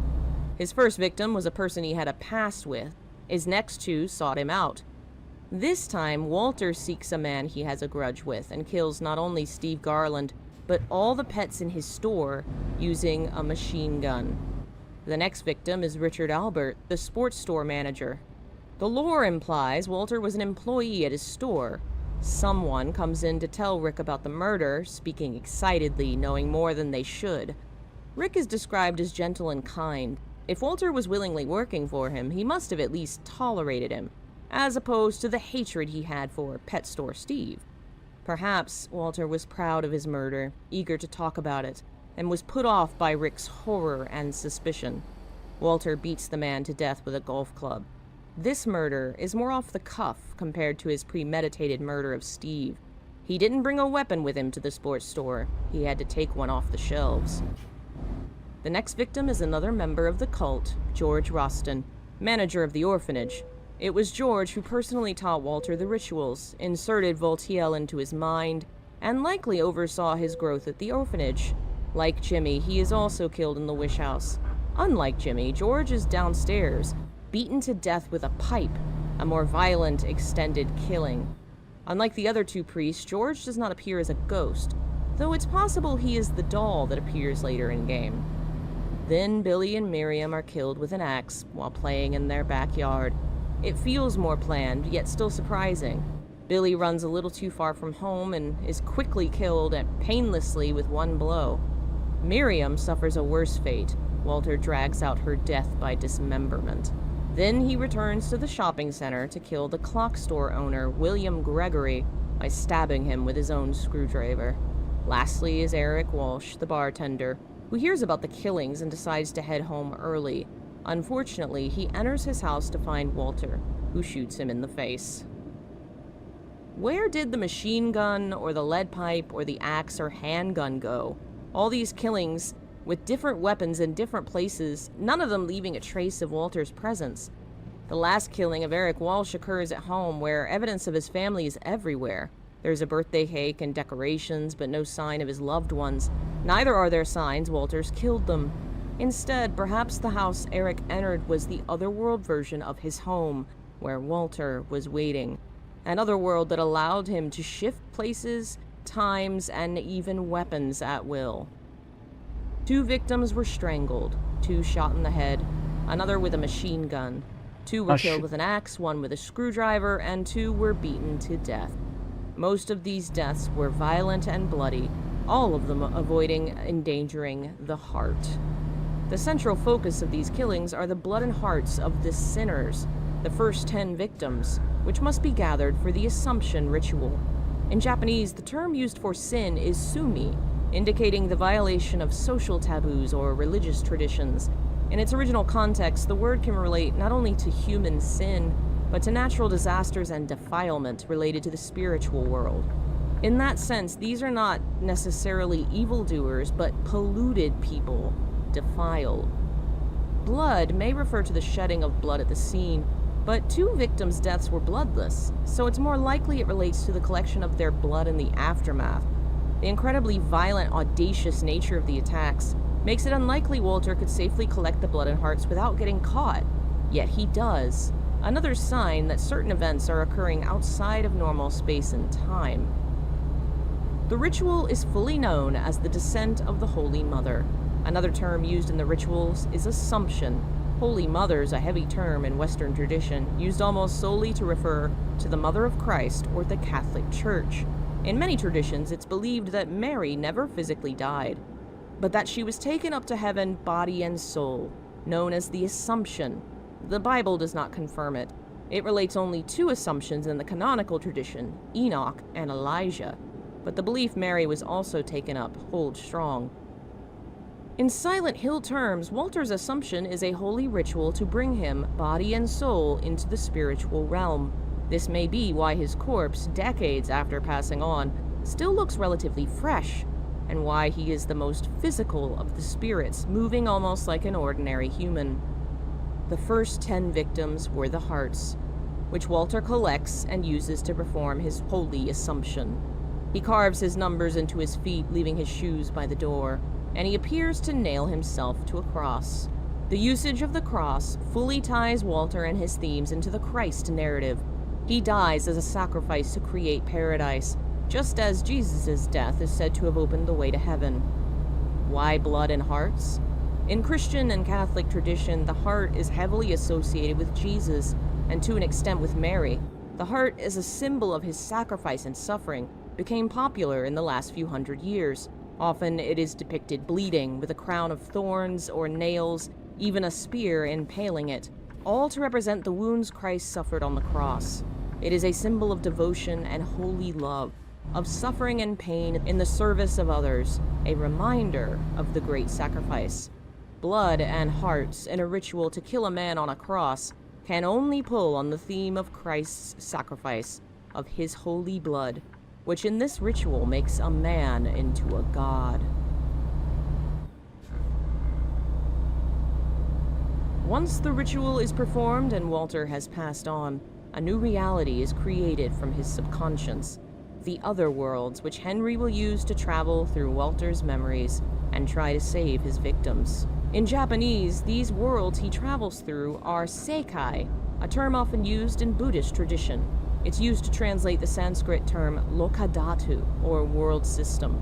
In Buddhist thought, reality is made of countless systems of worlds, each one containing a reality made of Mount Meru, the holy mountain at the center. Rising up and down the mountain are realms of existence, places where demons, humans, and gods all live and die. Tradition says there are 4 continents surrounding the mountain, and in Silent Hill 4 there are 4 realms through which Henry travels. All told, however, the number of realms is actually 9. Each realm, subway, forest, prison, and building, is traveled through twice. In the middle, Henry enters the short hospital world before returning to these other worlds.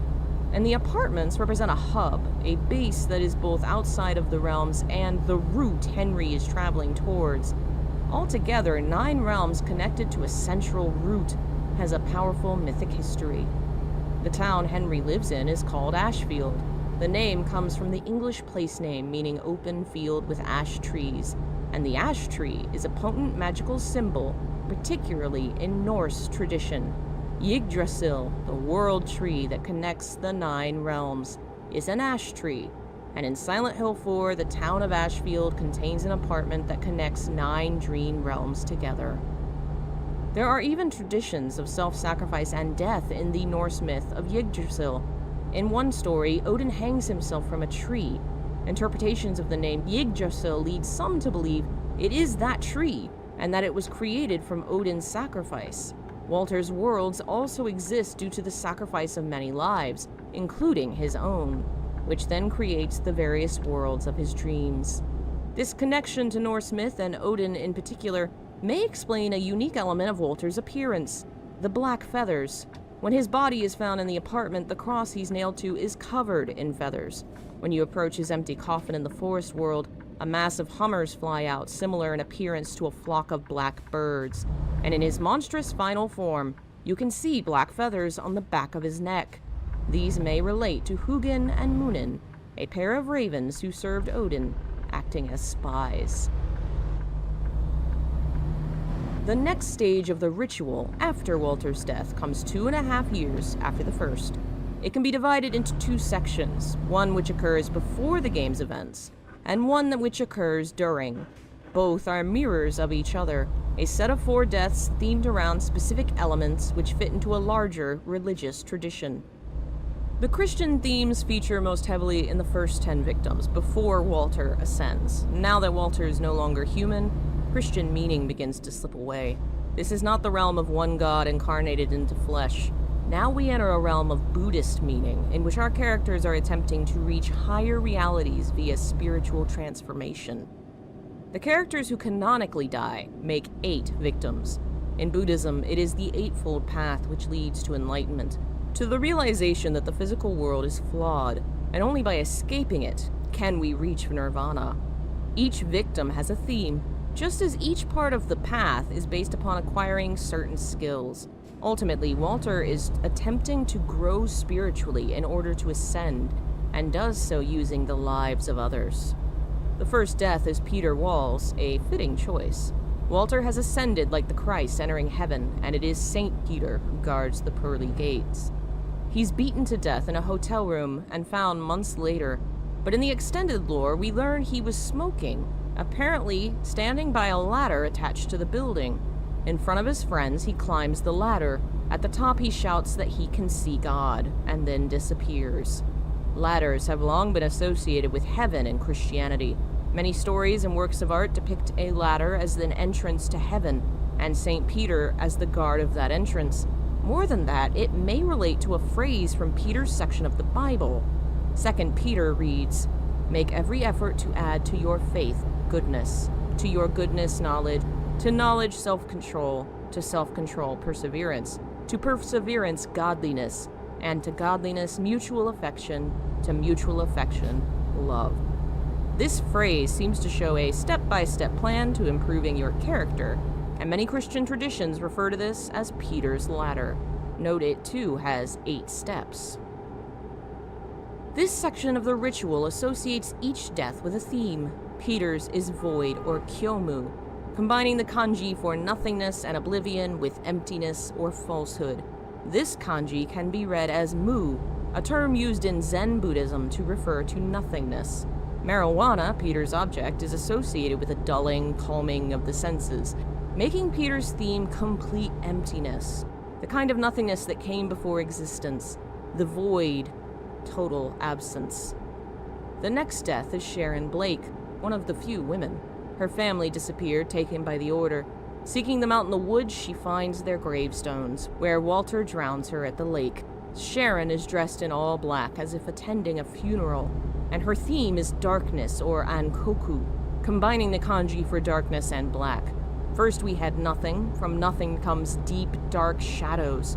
It's associated with mourning because of Sharon's situation and her manner of dress. The implication seems to be that once the world was created from nothing, suffering began. Perhaps that is why the next theme is gloom, or yutsu, the Japanese term used to refer to clinical depression. Once the world exists, there is suffering, and we suffer emotionally. The 14th victim is Toby Archbold, the last of the 3 Order members to be killed. Lore states that Toby began increasing his influence in the cult when others passed, starting to sell drugs. He's killed during a trip to Mexico, the implication being he was purchasing more product. Walter kills him by shoving him off a cliff, a strangely detached and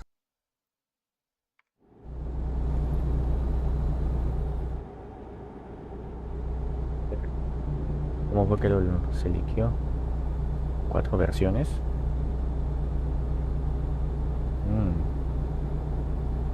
Pero estas 4 versiones son muy diferentes.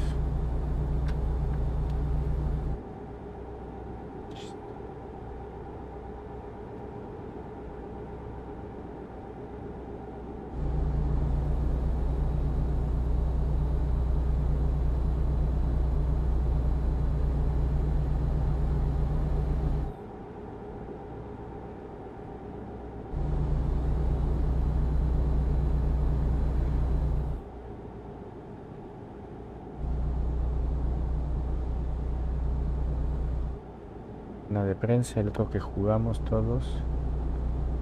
Allá.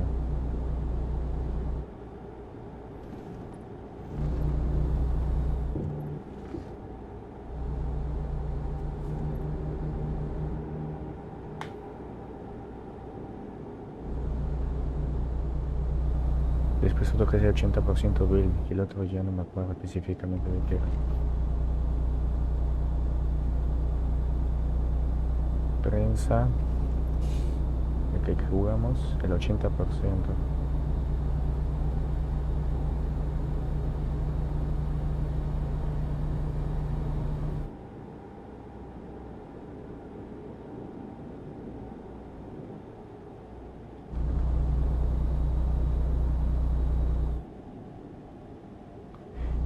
$10,000 por el prototipo. Ahí después lo hicieron público. Bueno, hay gente con plata pequeña.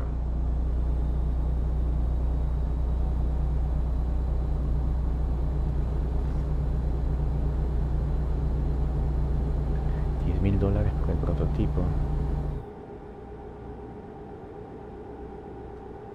Suena un precio loco, pero si hay mercado para eso, pues hay mercado, pues.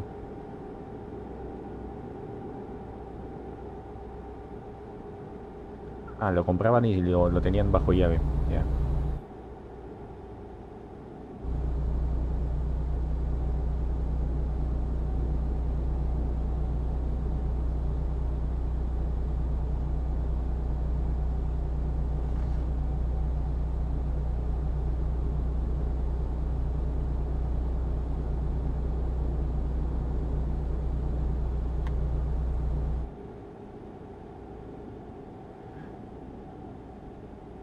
¿Viste?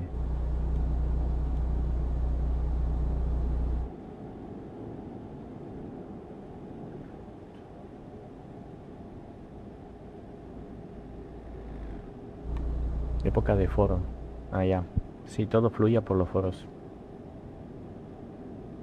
Ahí conseguías todo. Hoy en día, más o menos que se usan.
La principal acá era que el build por lo general era de Japón, entonces ellos podían traquear fácilmente que la pintura.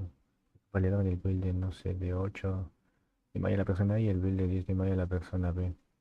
Ujú.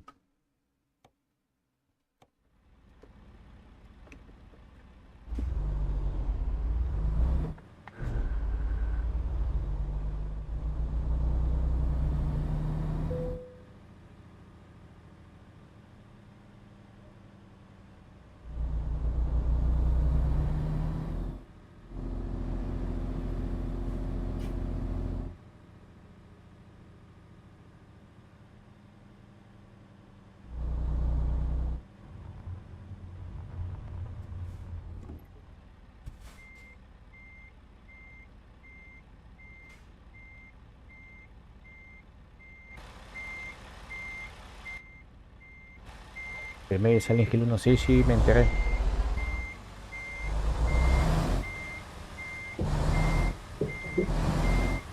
Yo pensé que estaban haciendo el remake del Silent Hill 3.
Shattered Memories. Los logros son re fáciles. Creo que lo terminé en un día casi.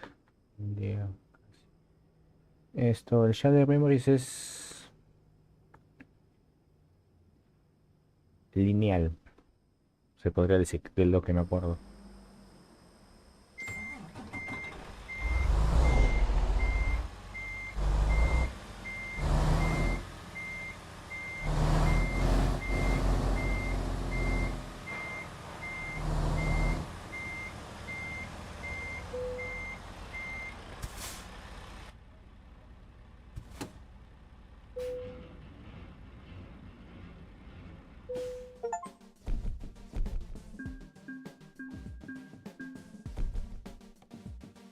A ver, vamos a mirar el Shattered Memories.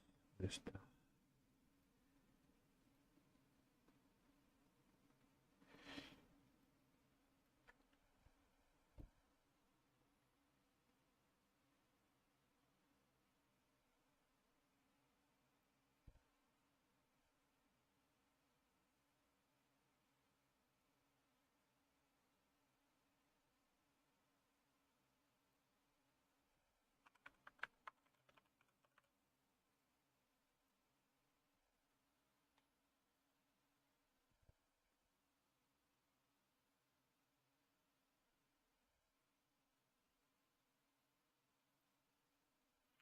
Salen 3, 4. Origins. Uy, ¿qué pasó?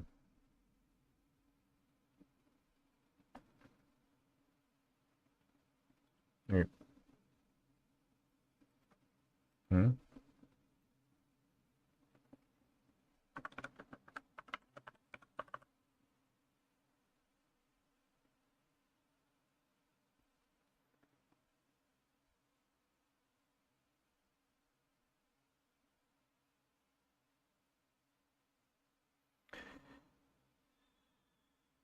Ah, ya solo hay para Play 2.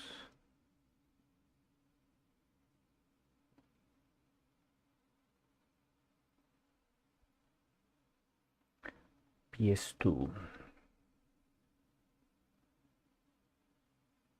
Winter Beacon.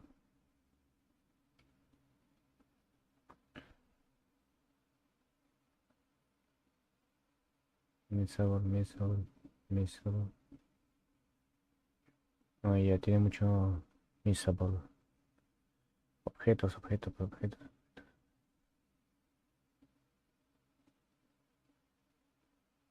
Bridge Control. Gumball Shake Up Puzzle. Frozen Labyrinth. Adam.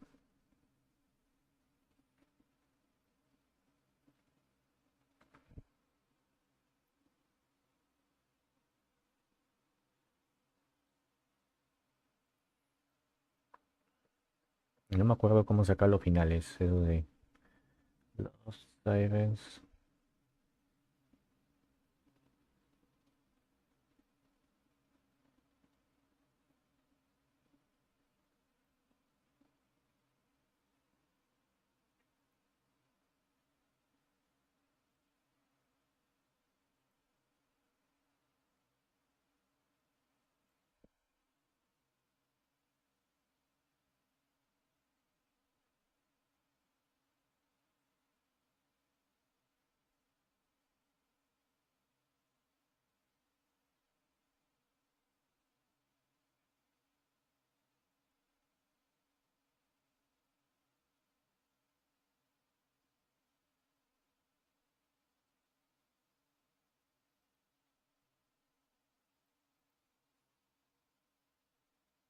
Medio de Cyber de Chivo y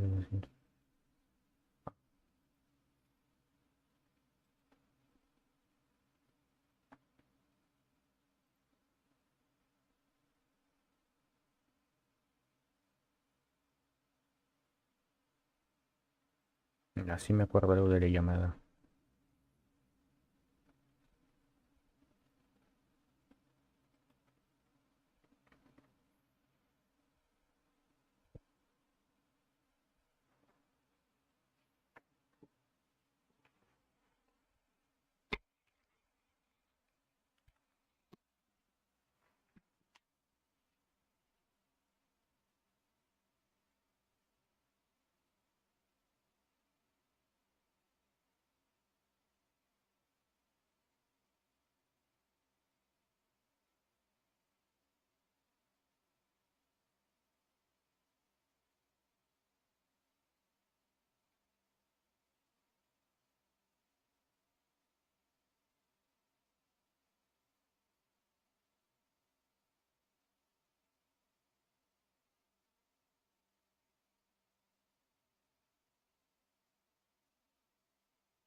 terminar. detached and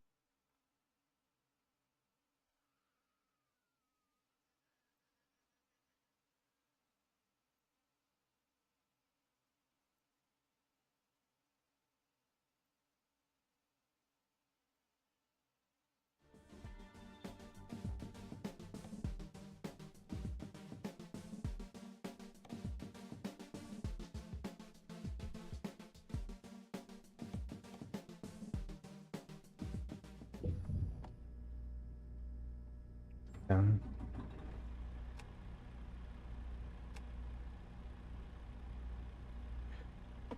One, two, three, 4, 5, 6, 7, 8, 9, 10. 10 velocidades.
Menos.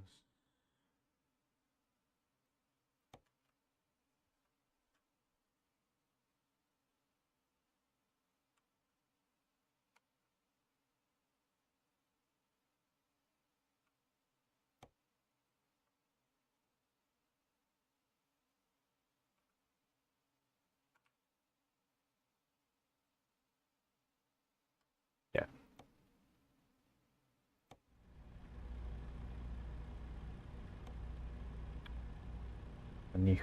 Anhidros amonio.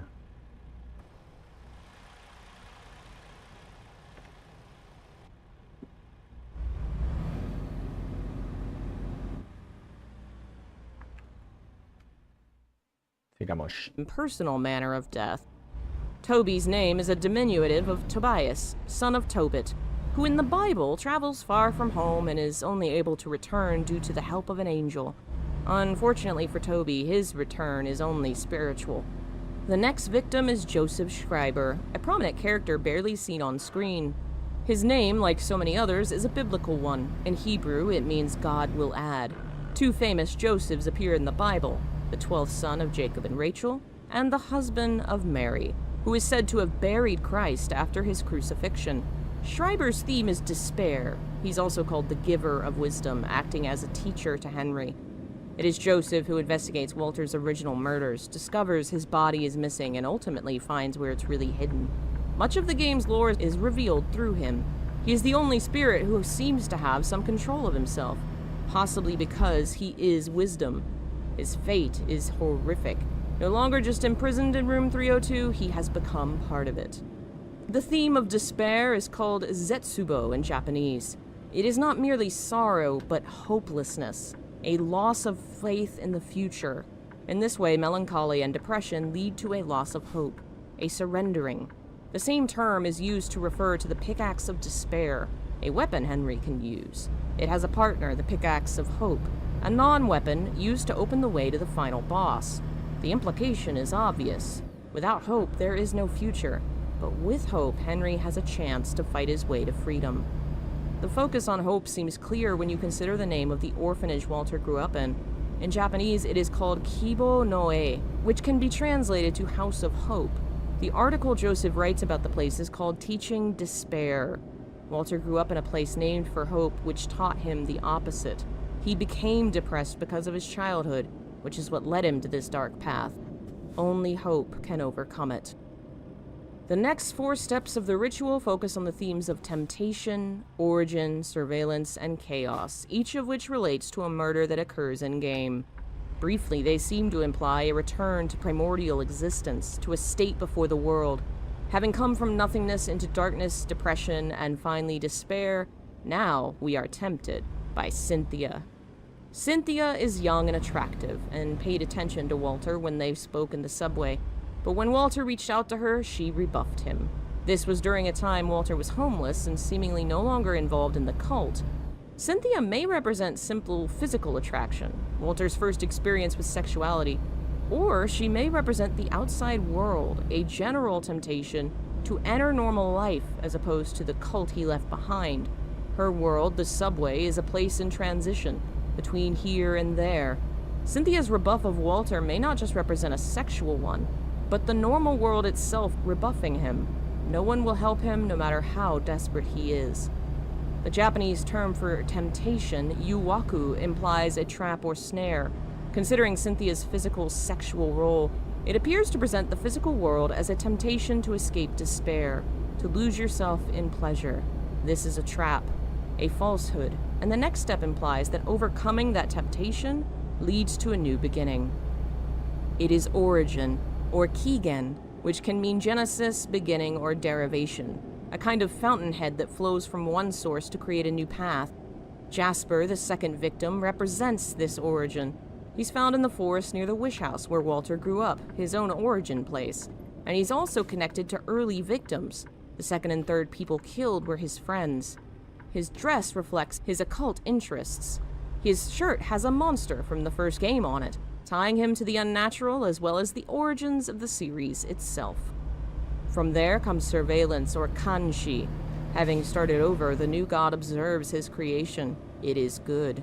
This, of course, is Andrew, who's had his past role as a guardsman turned against him.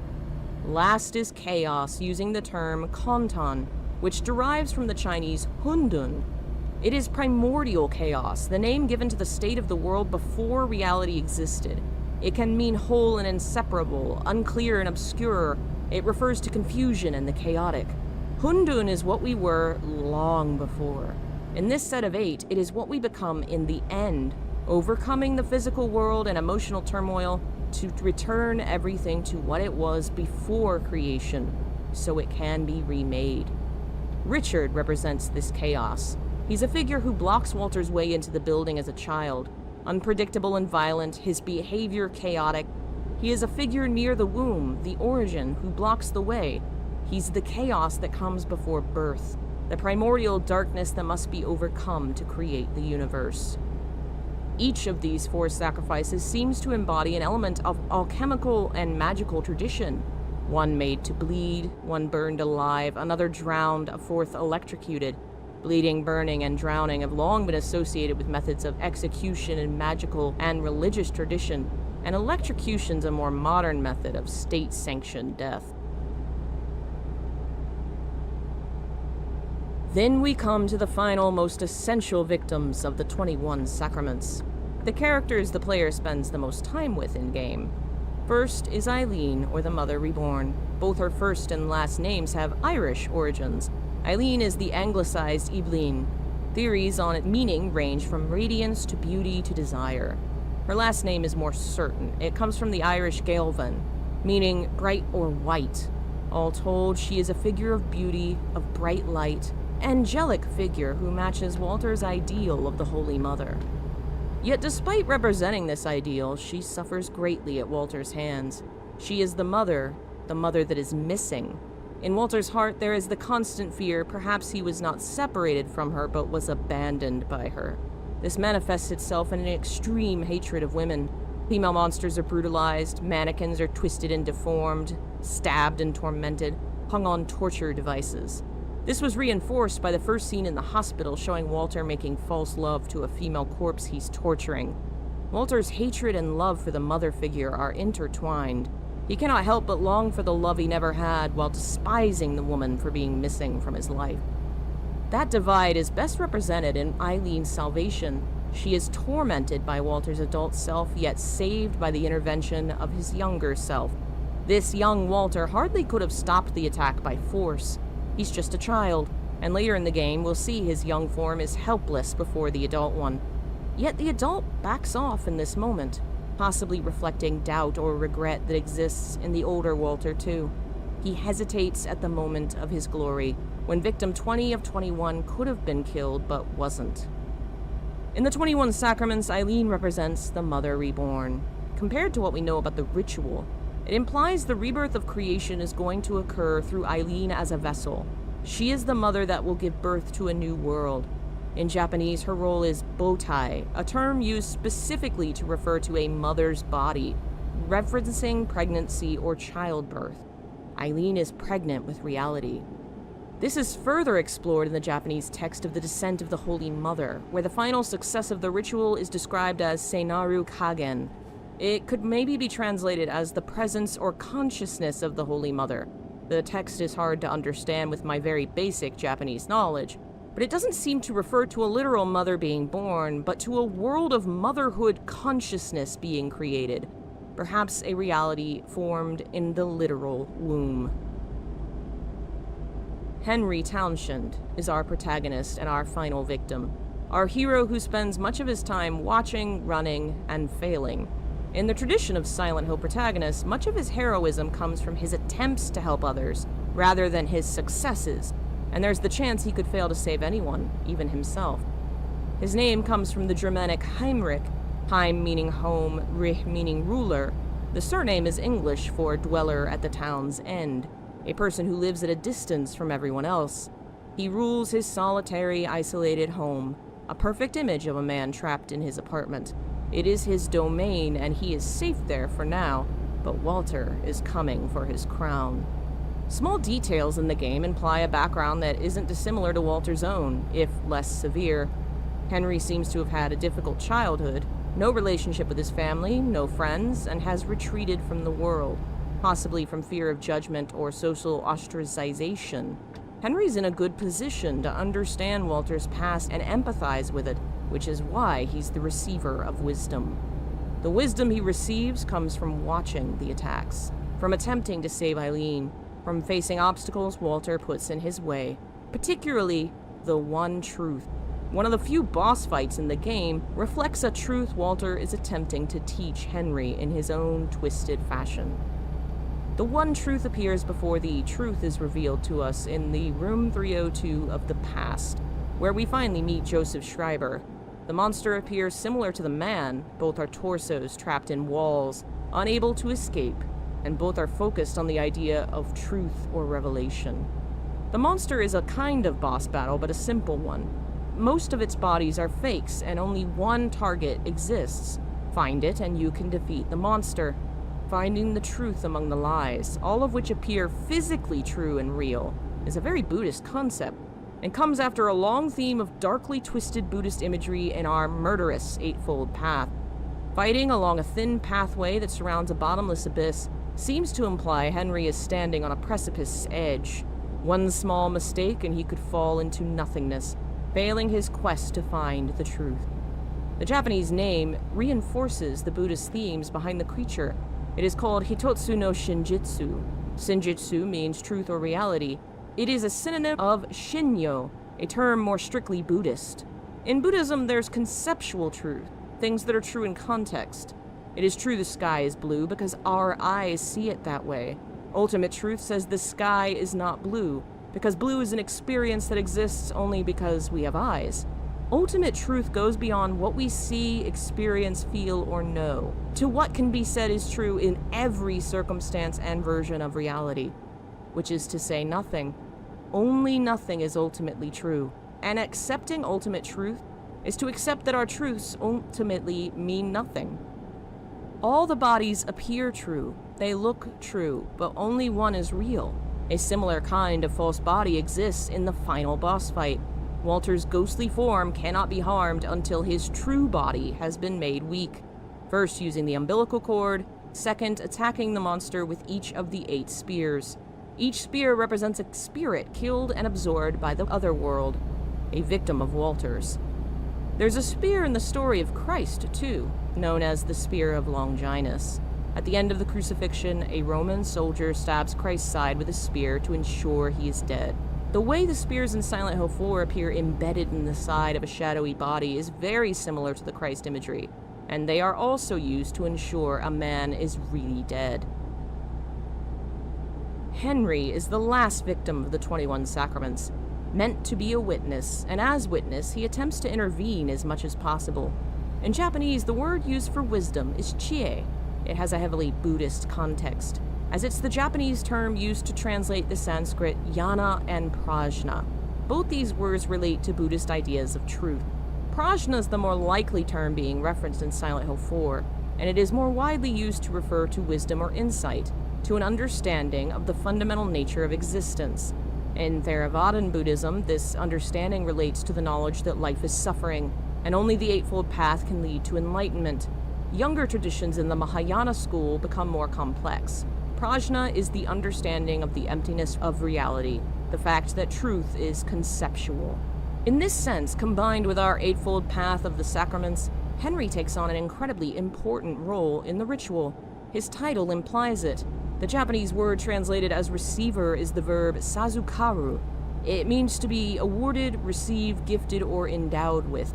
In a religious sense, it can mean to be blessed or initiated into secret knowledge.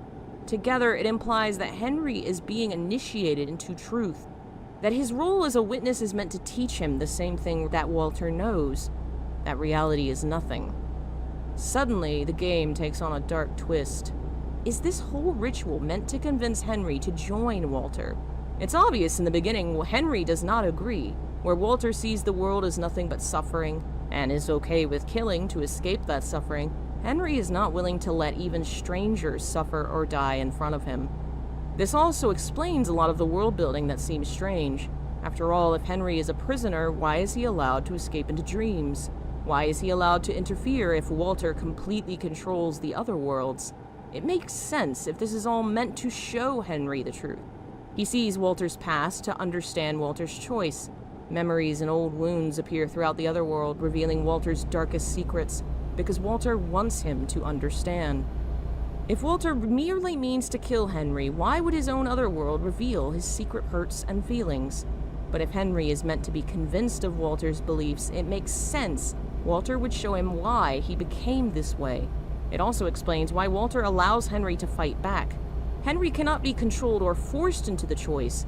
He must come to willingly believe, which also explains why, even in victory, Henry might not win. The 21 Sacraments ending shows Walter physically losing the fight in the final arena. Yet in the aftermath, Henry looks defeated himself. Then he clutches his head and falls to his knees, only to stand and seem very different. The victory comes from within Henry's own heart and mind. If he holds to hope, if he continues to believe in people and the future, he can escape and be victorious. This victory is even more likely if Eileen lives, because her survival gives Henry hope. Her loss hurts him, and possibly helps to convince him that the nature of this world is suffering. Thus, if Henry comes to the final battle without hope, if he enters the arena depressed and unsure, losing faith in the future, then it doesn't matter if he physically defeats Walter. In his heart, Walter has already won.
Tenía este o el euro. Ah, ya, yo tengo los dos. Se disfruta más si tienes el volante. También tengo el volante.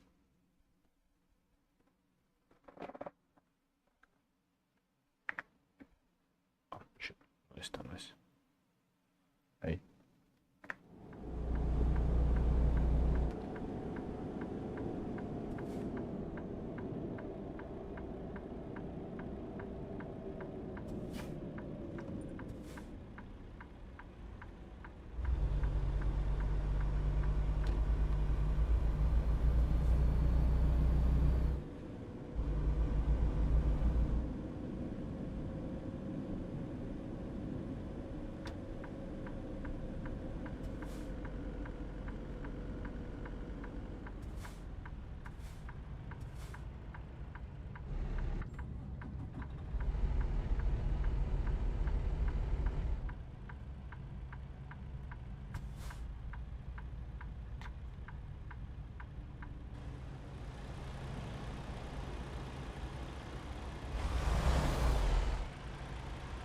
Ahí.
¿A dónde lo quiere, jefe?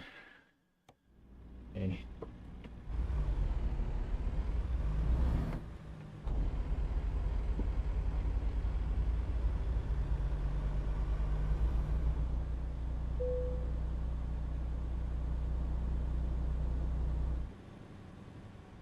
Ah,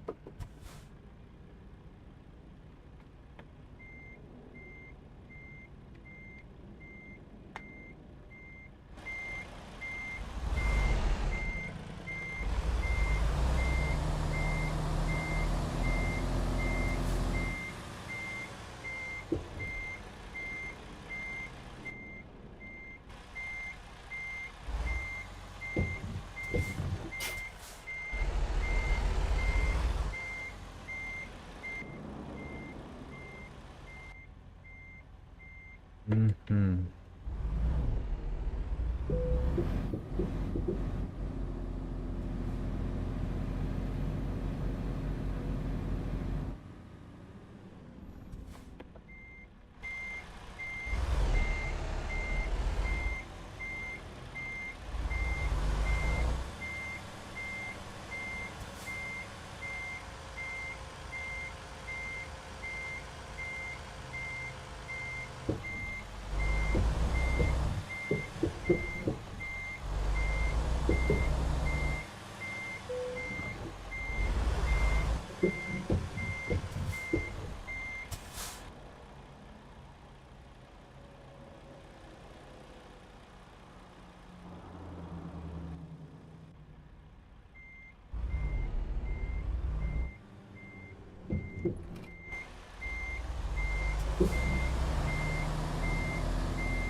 Horrible.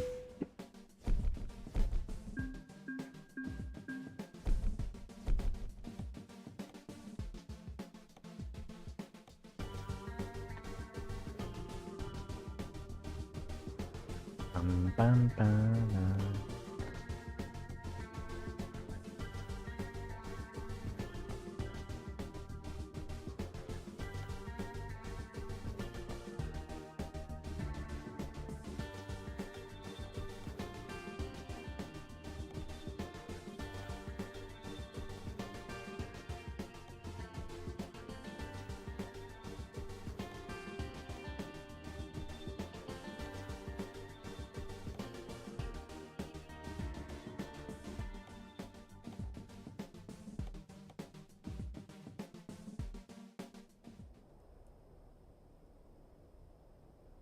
Tan.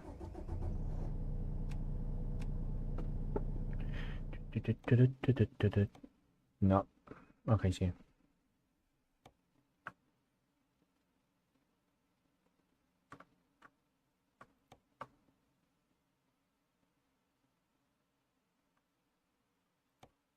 Siento. Ah.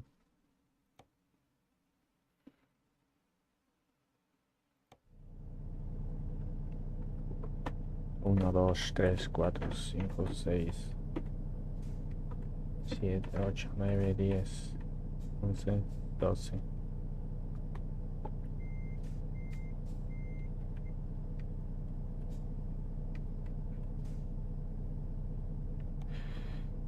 Pesado.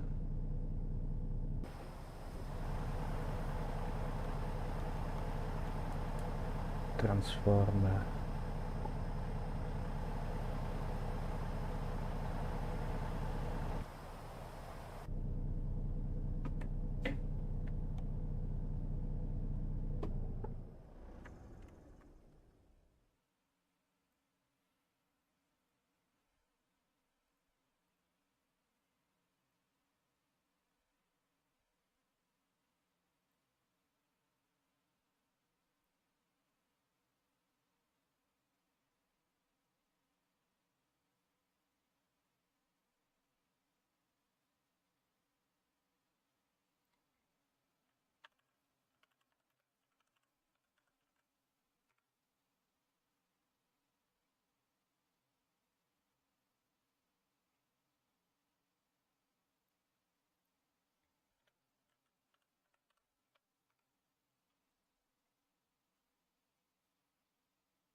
Hello everyone, let's go for a drive with this truck. Today we have the Mitsubishi Fuso Super Great trailer head.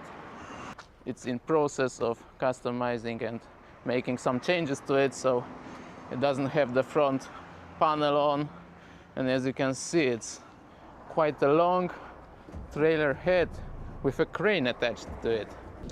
It's a weird set. A really short trailer with a really long truck, probably to carry quite heavy stuff. The company that ordered the truck, they sell and distribute and carry the steel plates that are being used at construction sites and, well, many different places, like, you know, thick steel plates of thick steel. So yeah, they will probably load it with the crane, like piles of thick steel on the trailer, and then distribute it.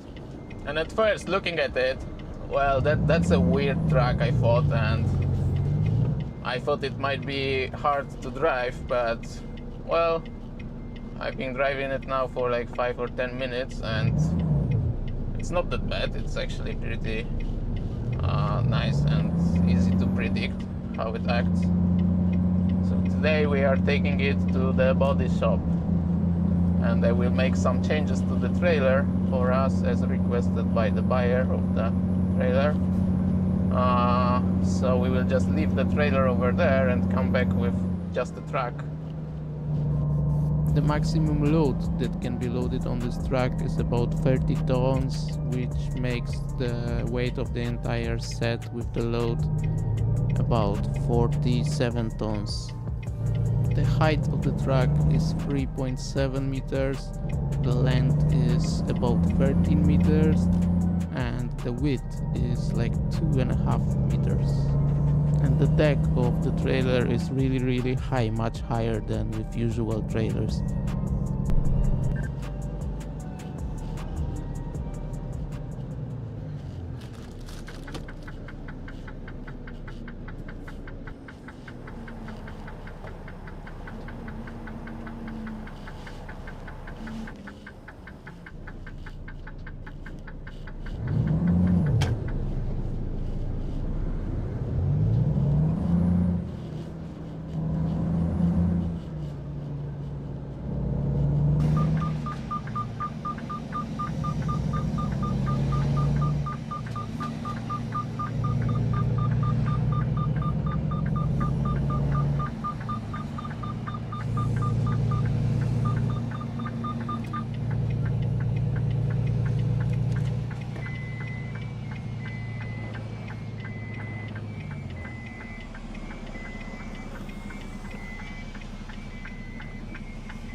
largo la carga.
We dropped the trailer without problems,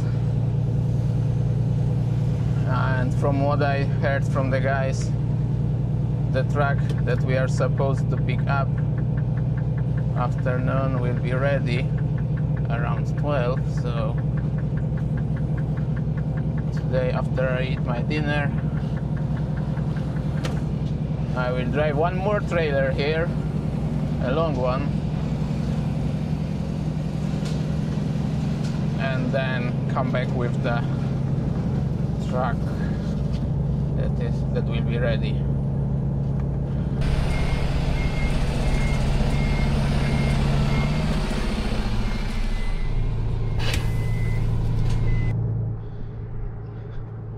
And this is the trailer we will be pulling. Our Volvo truck with a trailer. Probably there will be some sidebars attached. And I think this is why we are taking it to the shop. It's on number plates from Sapporo in Hokkaido, northern Japan. We have some sidebars that were on the trailer from the beginning, and we will probably change it to some nicer ones, nicer looking ones. Wow, it's hot. And there is no fuel left. Shit. Okay, let's refuel it. Here is our tiny petrol station. Let's refuel the Volvo.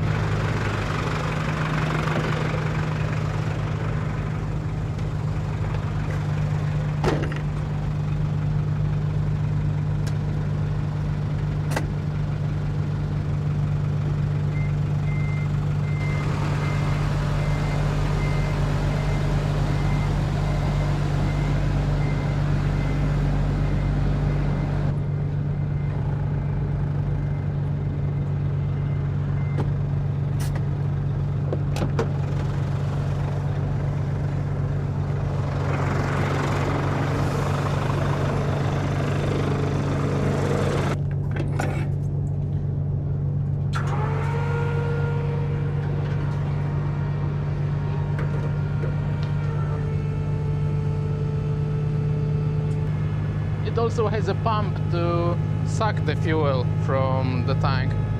So sometimes if we have a truck full of fuel and it's not needed, we can suck it in and then put it back in another truck if it's necessary, without going to the gas station. And in Japan, the gas stations are often pretty small, so with a trailer it would be hard, but this way we can put the fuel in right here. We have to get out there, so this is in the way. Let's move it a little. This one doesn't need fuel. I mean, it's an electric truck, Chinese made electric truck.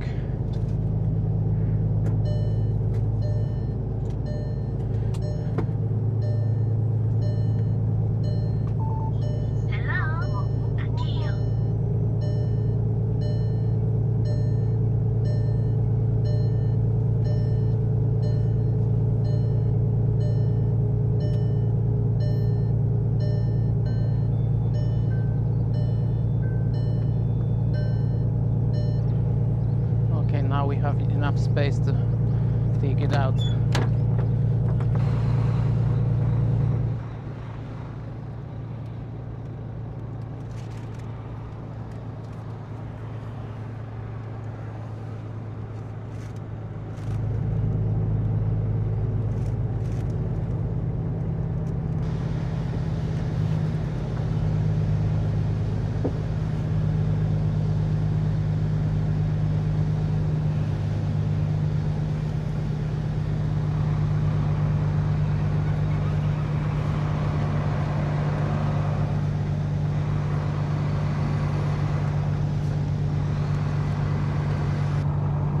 Under the last videos when driving with these Volvo trucks in Japan, I got a lot of questions from you guys about the mirrors that are on this truck. And to explain it, now if you buy a Volvo in Japan, it has normal European style mirrors in here. Same with the Scanias sold in here, but Volvo was being sold in Japan before the Scania, and I haven't seen a Scania with mirrors like this, but there are Volvos with mirrors like this. And why? It's because there was a rule in Japan that the trucks, even the foreign made ones like Volvos, have to have the mirrors like these and not the European style ones. So the newer Volvos have the normal European mirrors. The older ones have mirrors like these. Well, you can still probably choose an option and buy now a Volvo with mirrors like these, but I don't think anyone does it because it doesn't look good comparing to the normal European mirrors. And I have not seen a Scania, as I said, with this kind of mirrors. Probably because when Scania came into Japanese market, there was already no rule that you have to have mirrors like these. Well, as you guys said in the comments, it looks bad and it doesn't fit the truck, and well, you can judge it by yourself.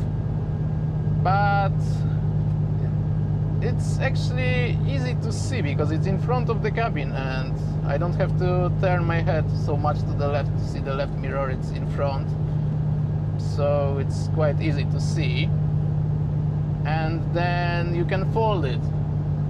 Here is a button, you can fold the mirror, and there is a motor, and the entire mirror folds in. When the road is narrow, you can do it, or when there are some trees, something in the way, or in the parking, when the truck is parked, you can fold it, and you know, make the risk that you hit that mirror with another truck while parking, you make the risk less. Then, for example, if I was turning to the right here and there was a truck like me in the left lane, he could hit my left mirror with this mirror of his, the right one. So in this situation also some people fold the left mirror. The right one does not fold.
22.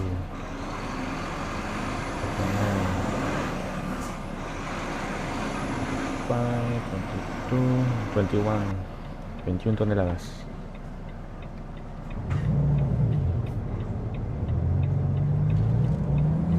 一回入れて、こいつ出る。んでここに入れてほしい。OK。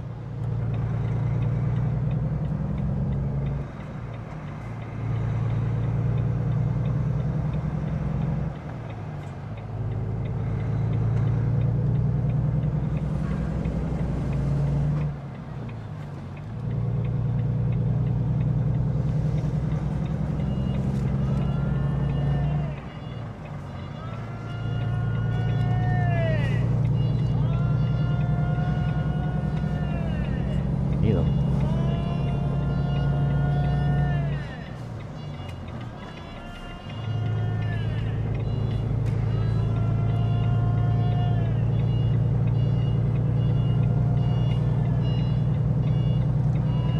Screaming.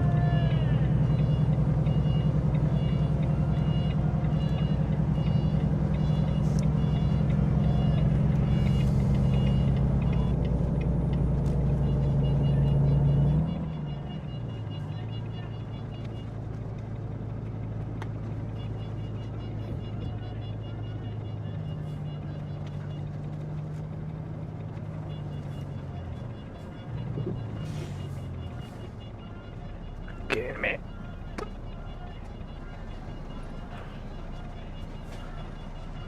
Where the hell?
Oh.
Uf.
El board.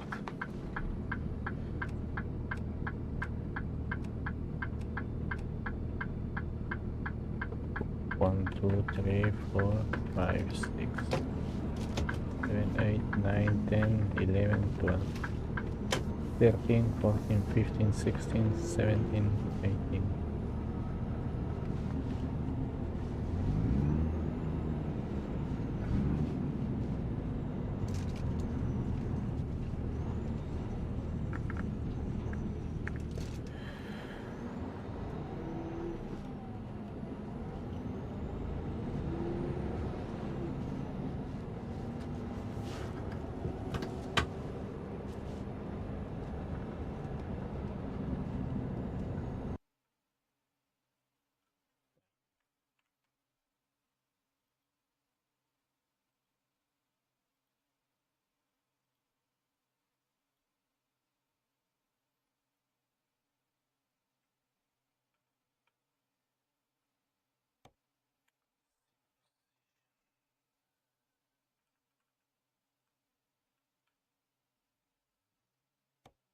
Okay.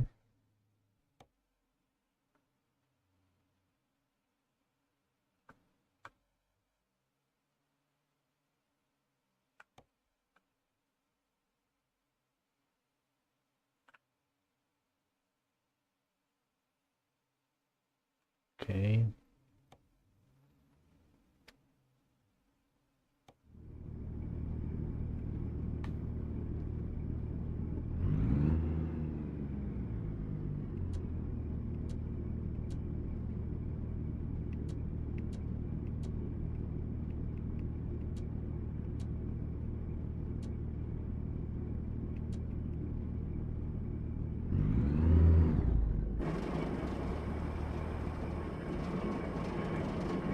Dynamite.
Dominique here. So I am in the pit right now to get some rock to take to a homeowner. He said that he wanted 4 to 6 loads.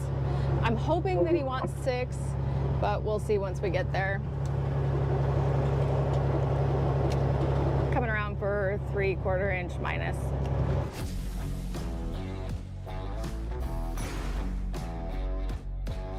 Well, Nikki.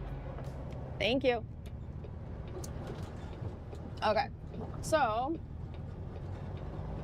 I don't know if we've done a video on this road, but it seems like we had one friend on this road that we took rock to, and then he's told all of his neighbors. And so I've been into this neighborhood several times to bring rock in. And this guy is actually getting ready to sell his house, so he wants a fresh layer of rock.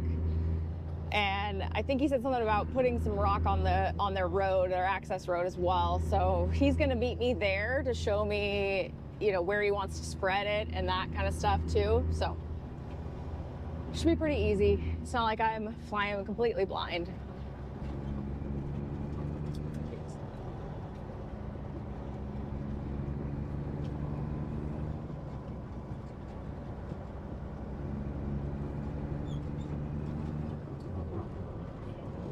That looks like your box is all the way down, maybe. It is.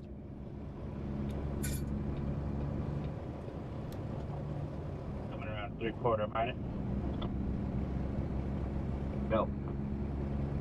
Well, that's good.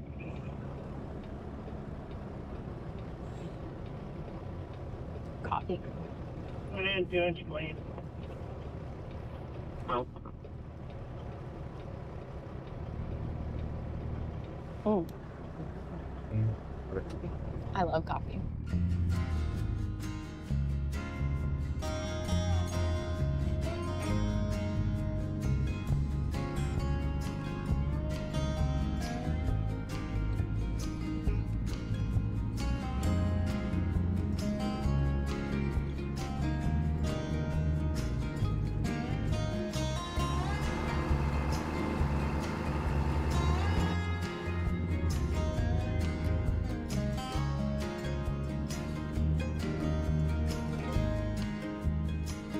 Thank you. Thank you. Good morning. Morning.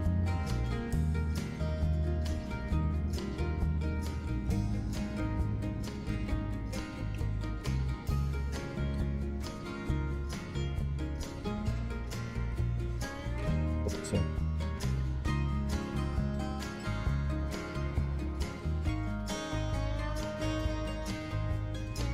Let's take a minute here and talk about today's sponsor, Raycon. I am so excited to tell you guys about Raycon because at this point, I've been using their earbuds for years now. By far, my favorite feature is the noise isolating. It can drown out any annoying sound. I use my Raycon earbuds while I blow dry my hair, and you can bet with this much curly hair, it can take up to 30 minutes. But with my Raycon earbuds, I get to spend that time enjoying my book or listening to a trucking podcast. And as you can see, I bring them in the truck with me for those dirt hauling days when you know you're gonna be shoveling 30 minutes, 45 minutes. It just makes it so much better to be able to listen to music. Raycon's latest model is better than ever. With a 32-hour battery life and with multi-point connectivity, you can pair with 2 devices at once. These are by far the most comfortable earbuds that I've ever owned. No more earaches, no more earbuds falling out. Go to buyraycon.com/Dominique to get 20% off the best-selling everyday earbuds. Brought to you by Raycon. Now let's get back to the video, you guys. Okay, we're still about a half mile on this road from the house. It's a bit of a rough road. I already lifted my drop axle up. That would make the ride even worse.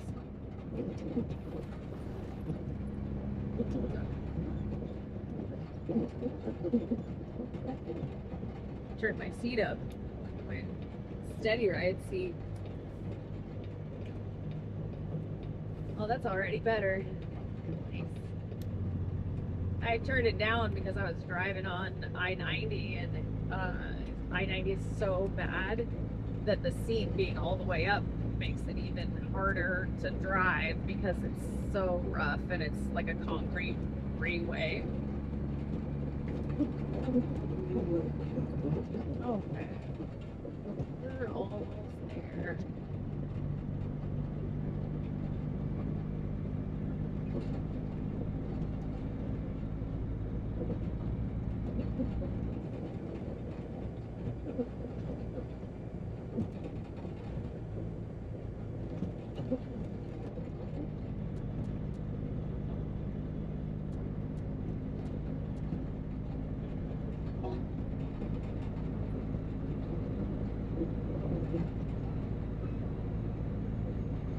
Right here on the left, I did that gravel there, spread that. I don't think I made a video doing that.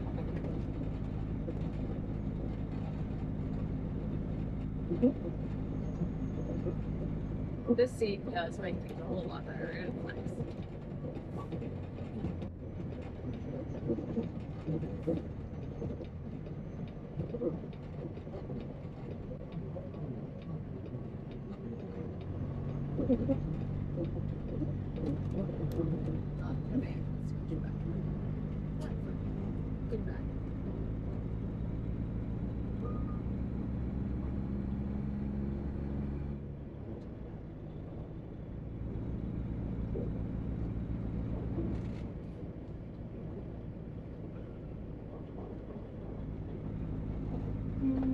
Green.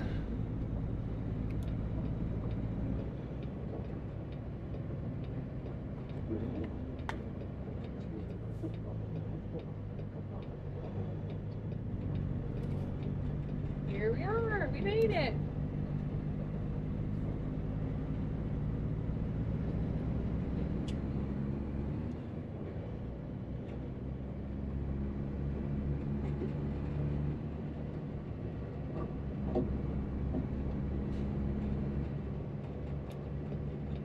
Oh shit.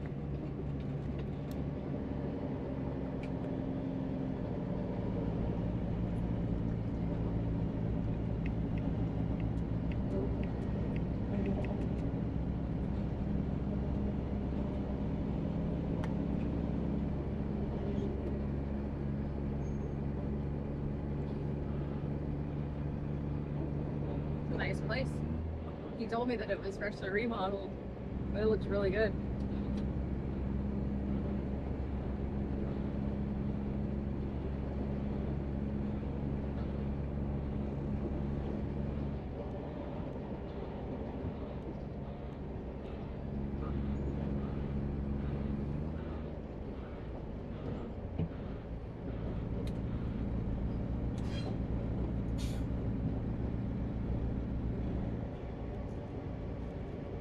Hey! Next one here, and then the last load, when you're going up from the hill, just look to the left, and you'll see a pile of gravel. I'm gonna buy my neighbor a load of gravel. Okay.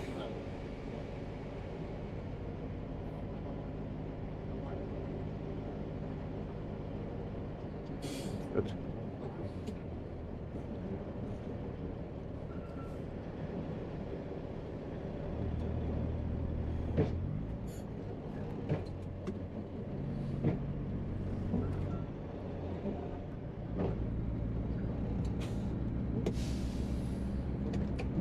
Okay.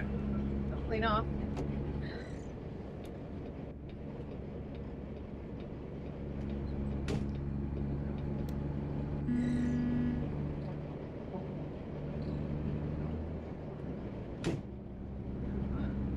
Okay. So he said that he wants to spread the next one, and then we'll go from there. There's going to be at least 4 loads, probably 5, I think is what he's planning on.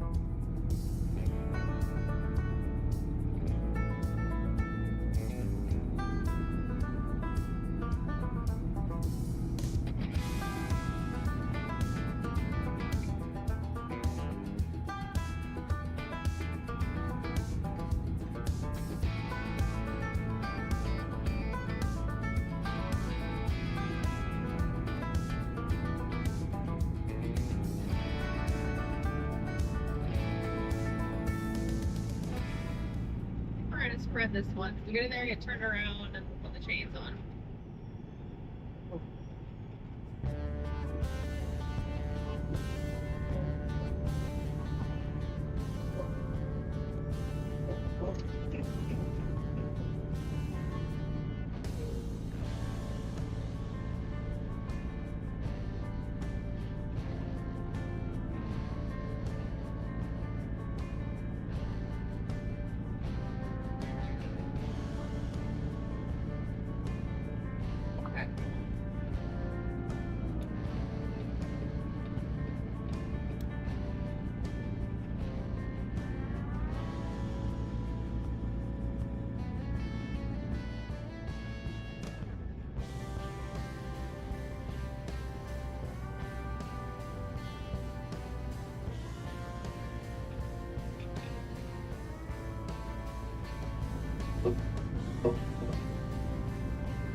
Right, or you just want a pile here?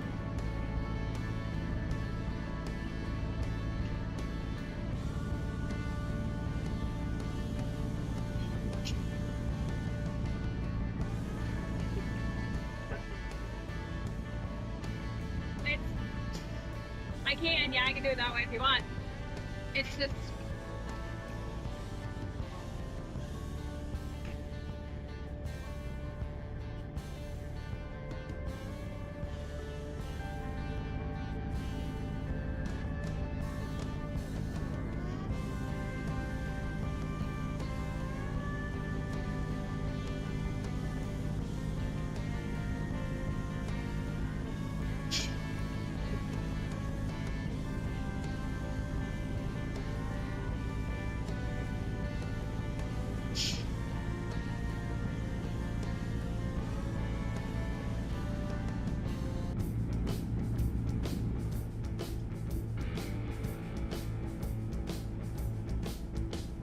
How close are we?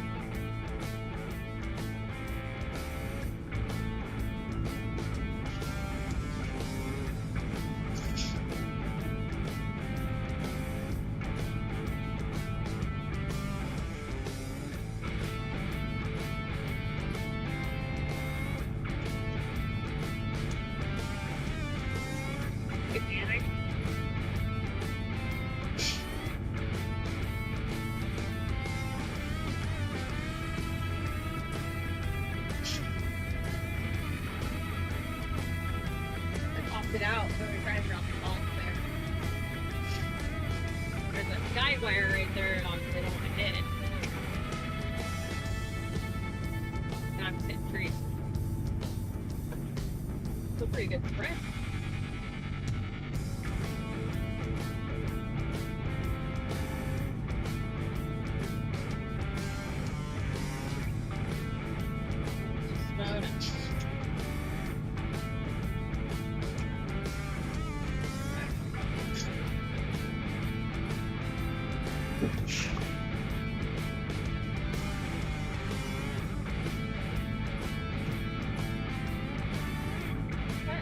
One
in with our last one here.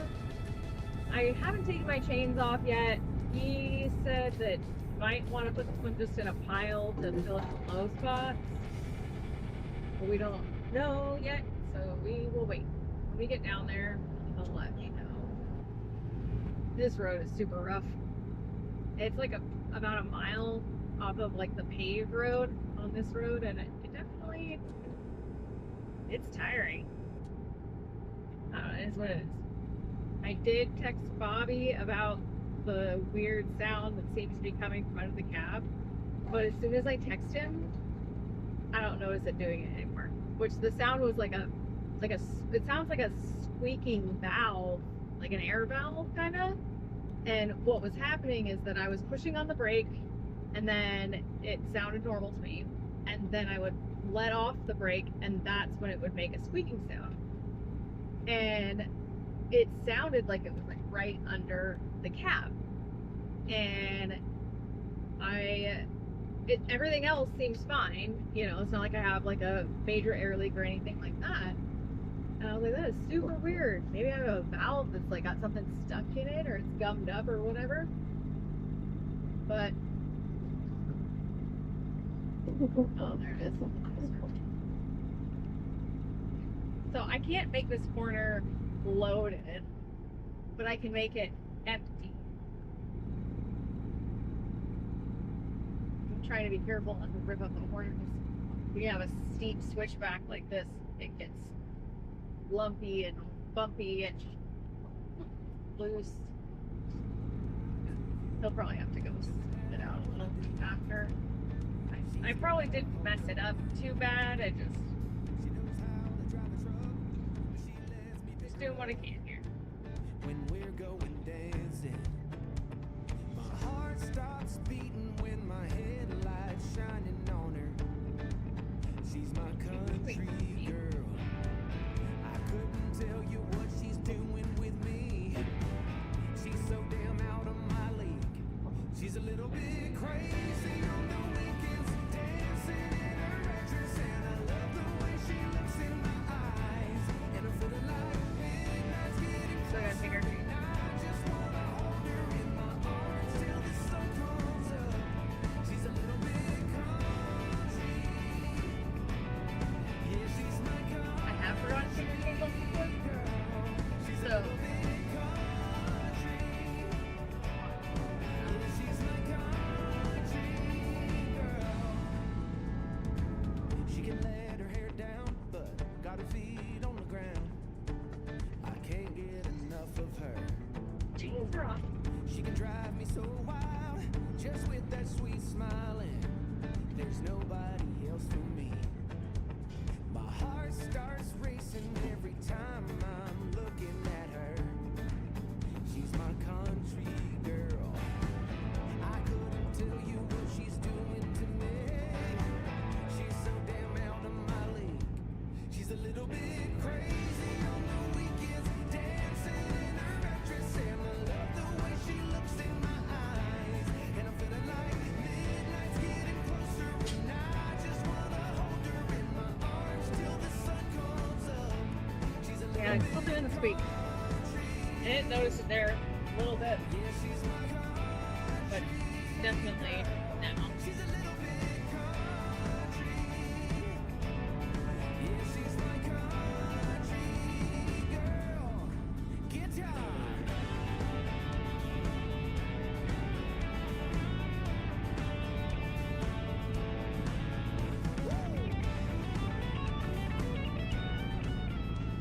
Great, thanks, Jesse.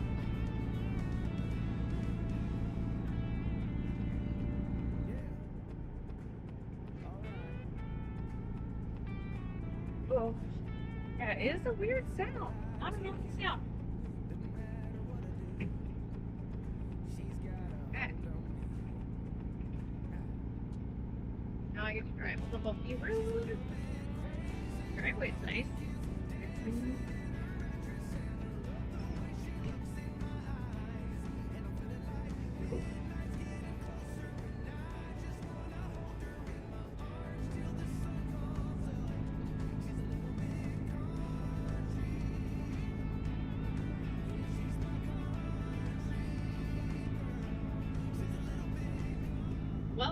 I'll be back to truck and pup. So at the end of the night tonight, I will get hooked back up to my trailer. I'll probably wait until after Bobby takes a peek at the truck, just in case he wants to move it into the shop. But get hooked back up, be out again tomorrow. Alright guys, I think that's it for today. If you haven't yet, please subscribe and definitely check out Raycon. The link is in the description. And I will see you guys next time.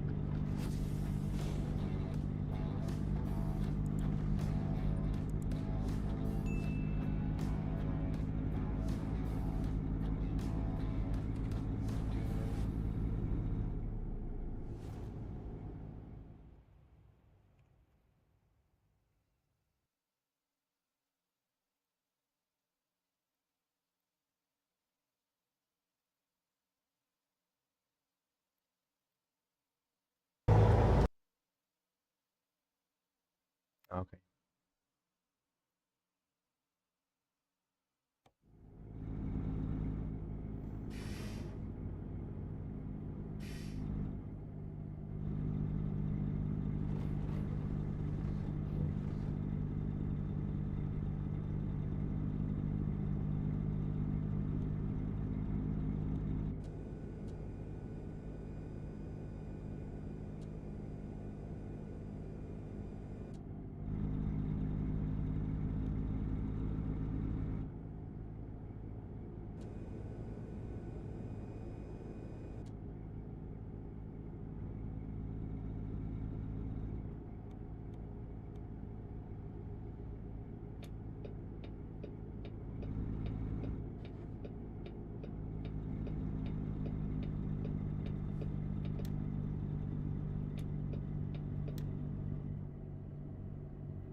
Ah, shoot.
Oh.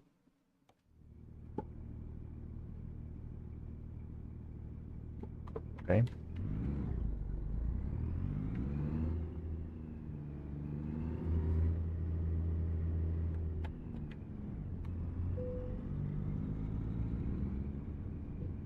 Hmm.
Oh, no.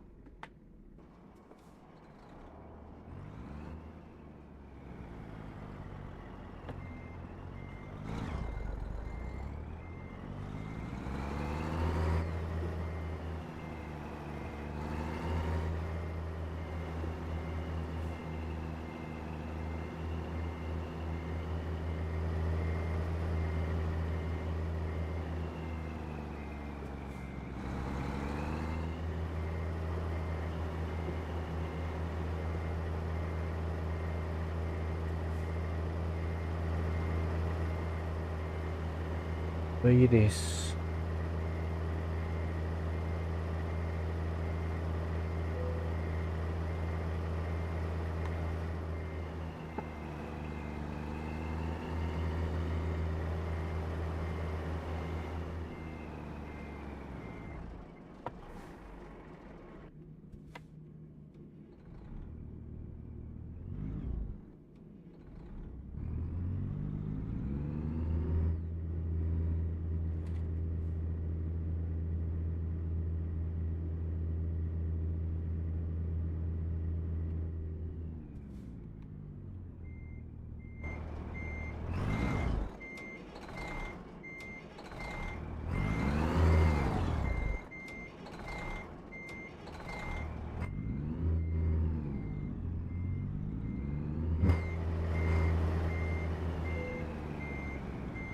Oh no.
Kleine Peterbilt.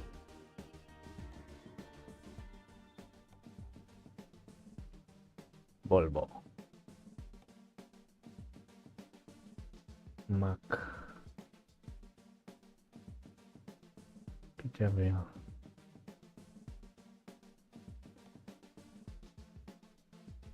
Mac.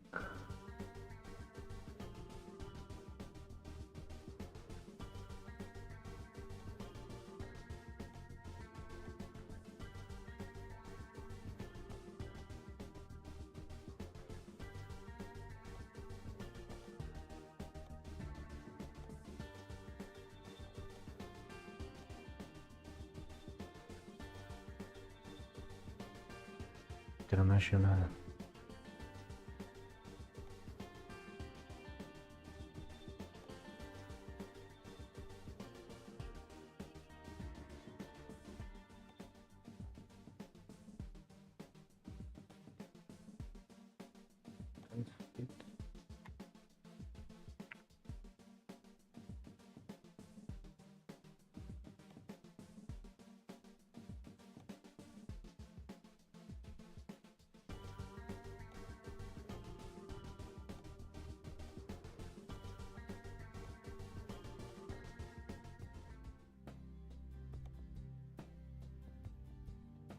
Expensive, 212, and then 6 floors.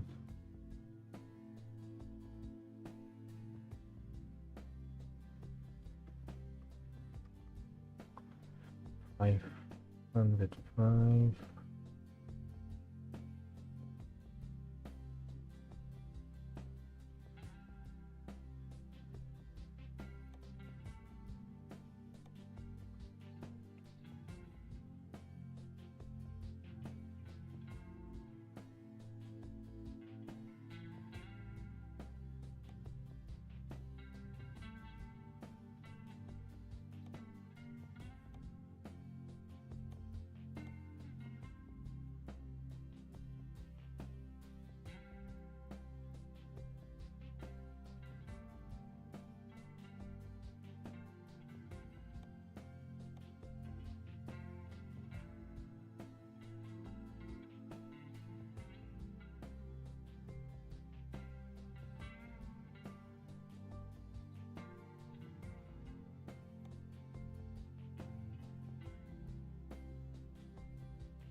Equipment and materials, single, 28, 45, full cargo materials, 28.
Ok.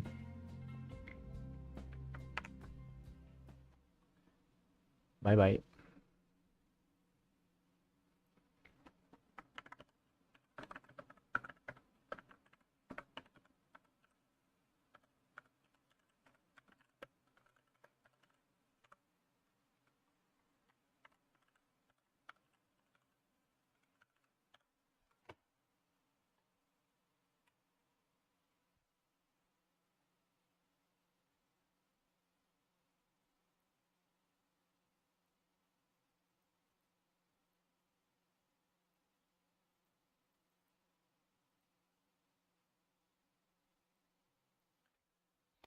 Bye bye.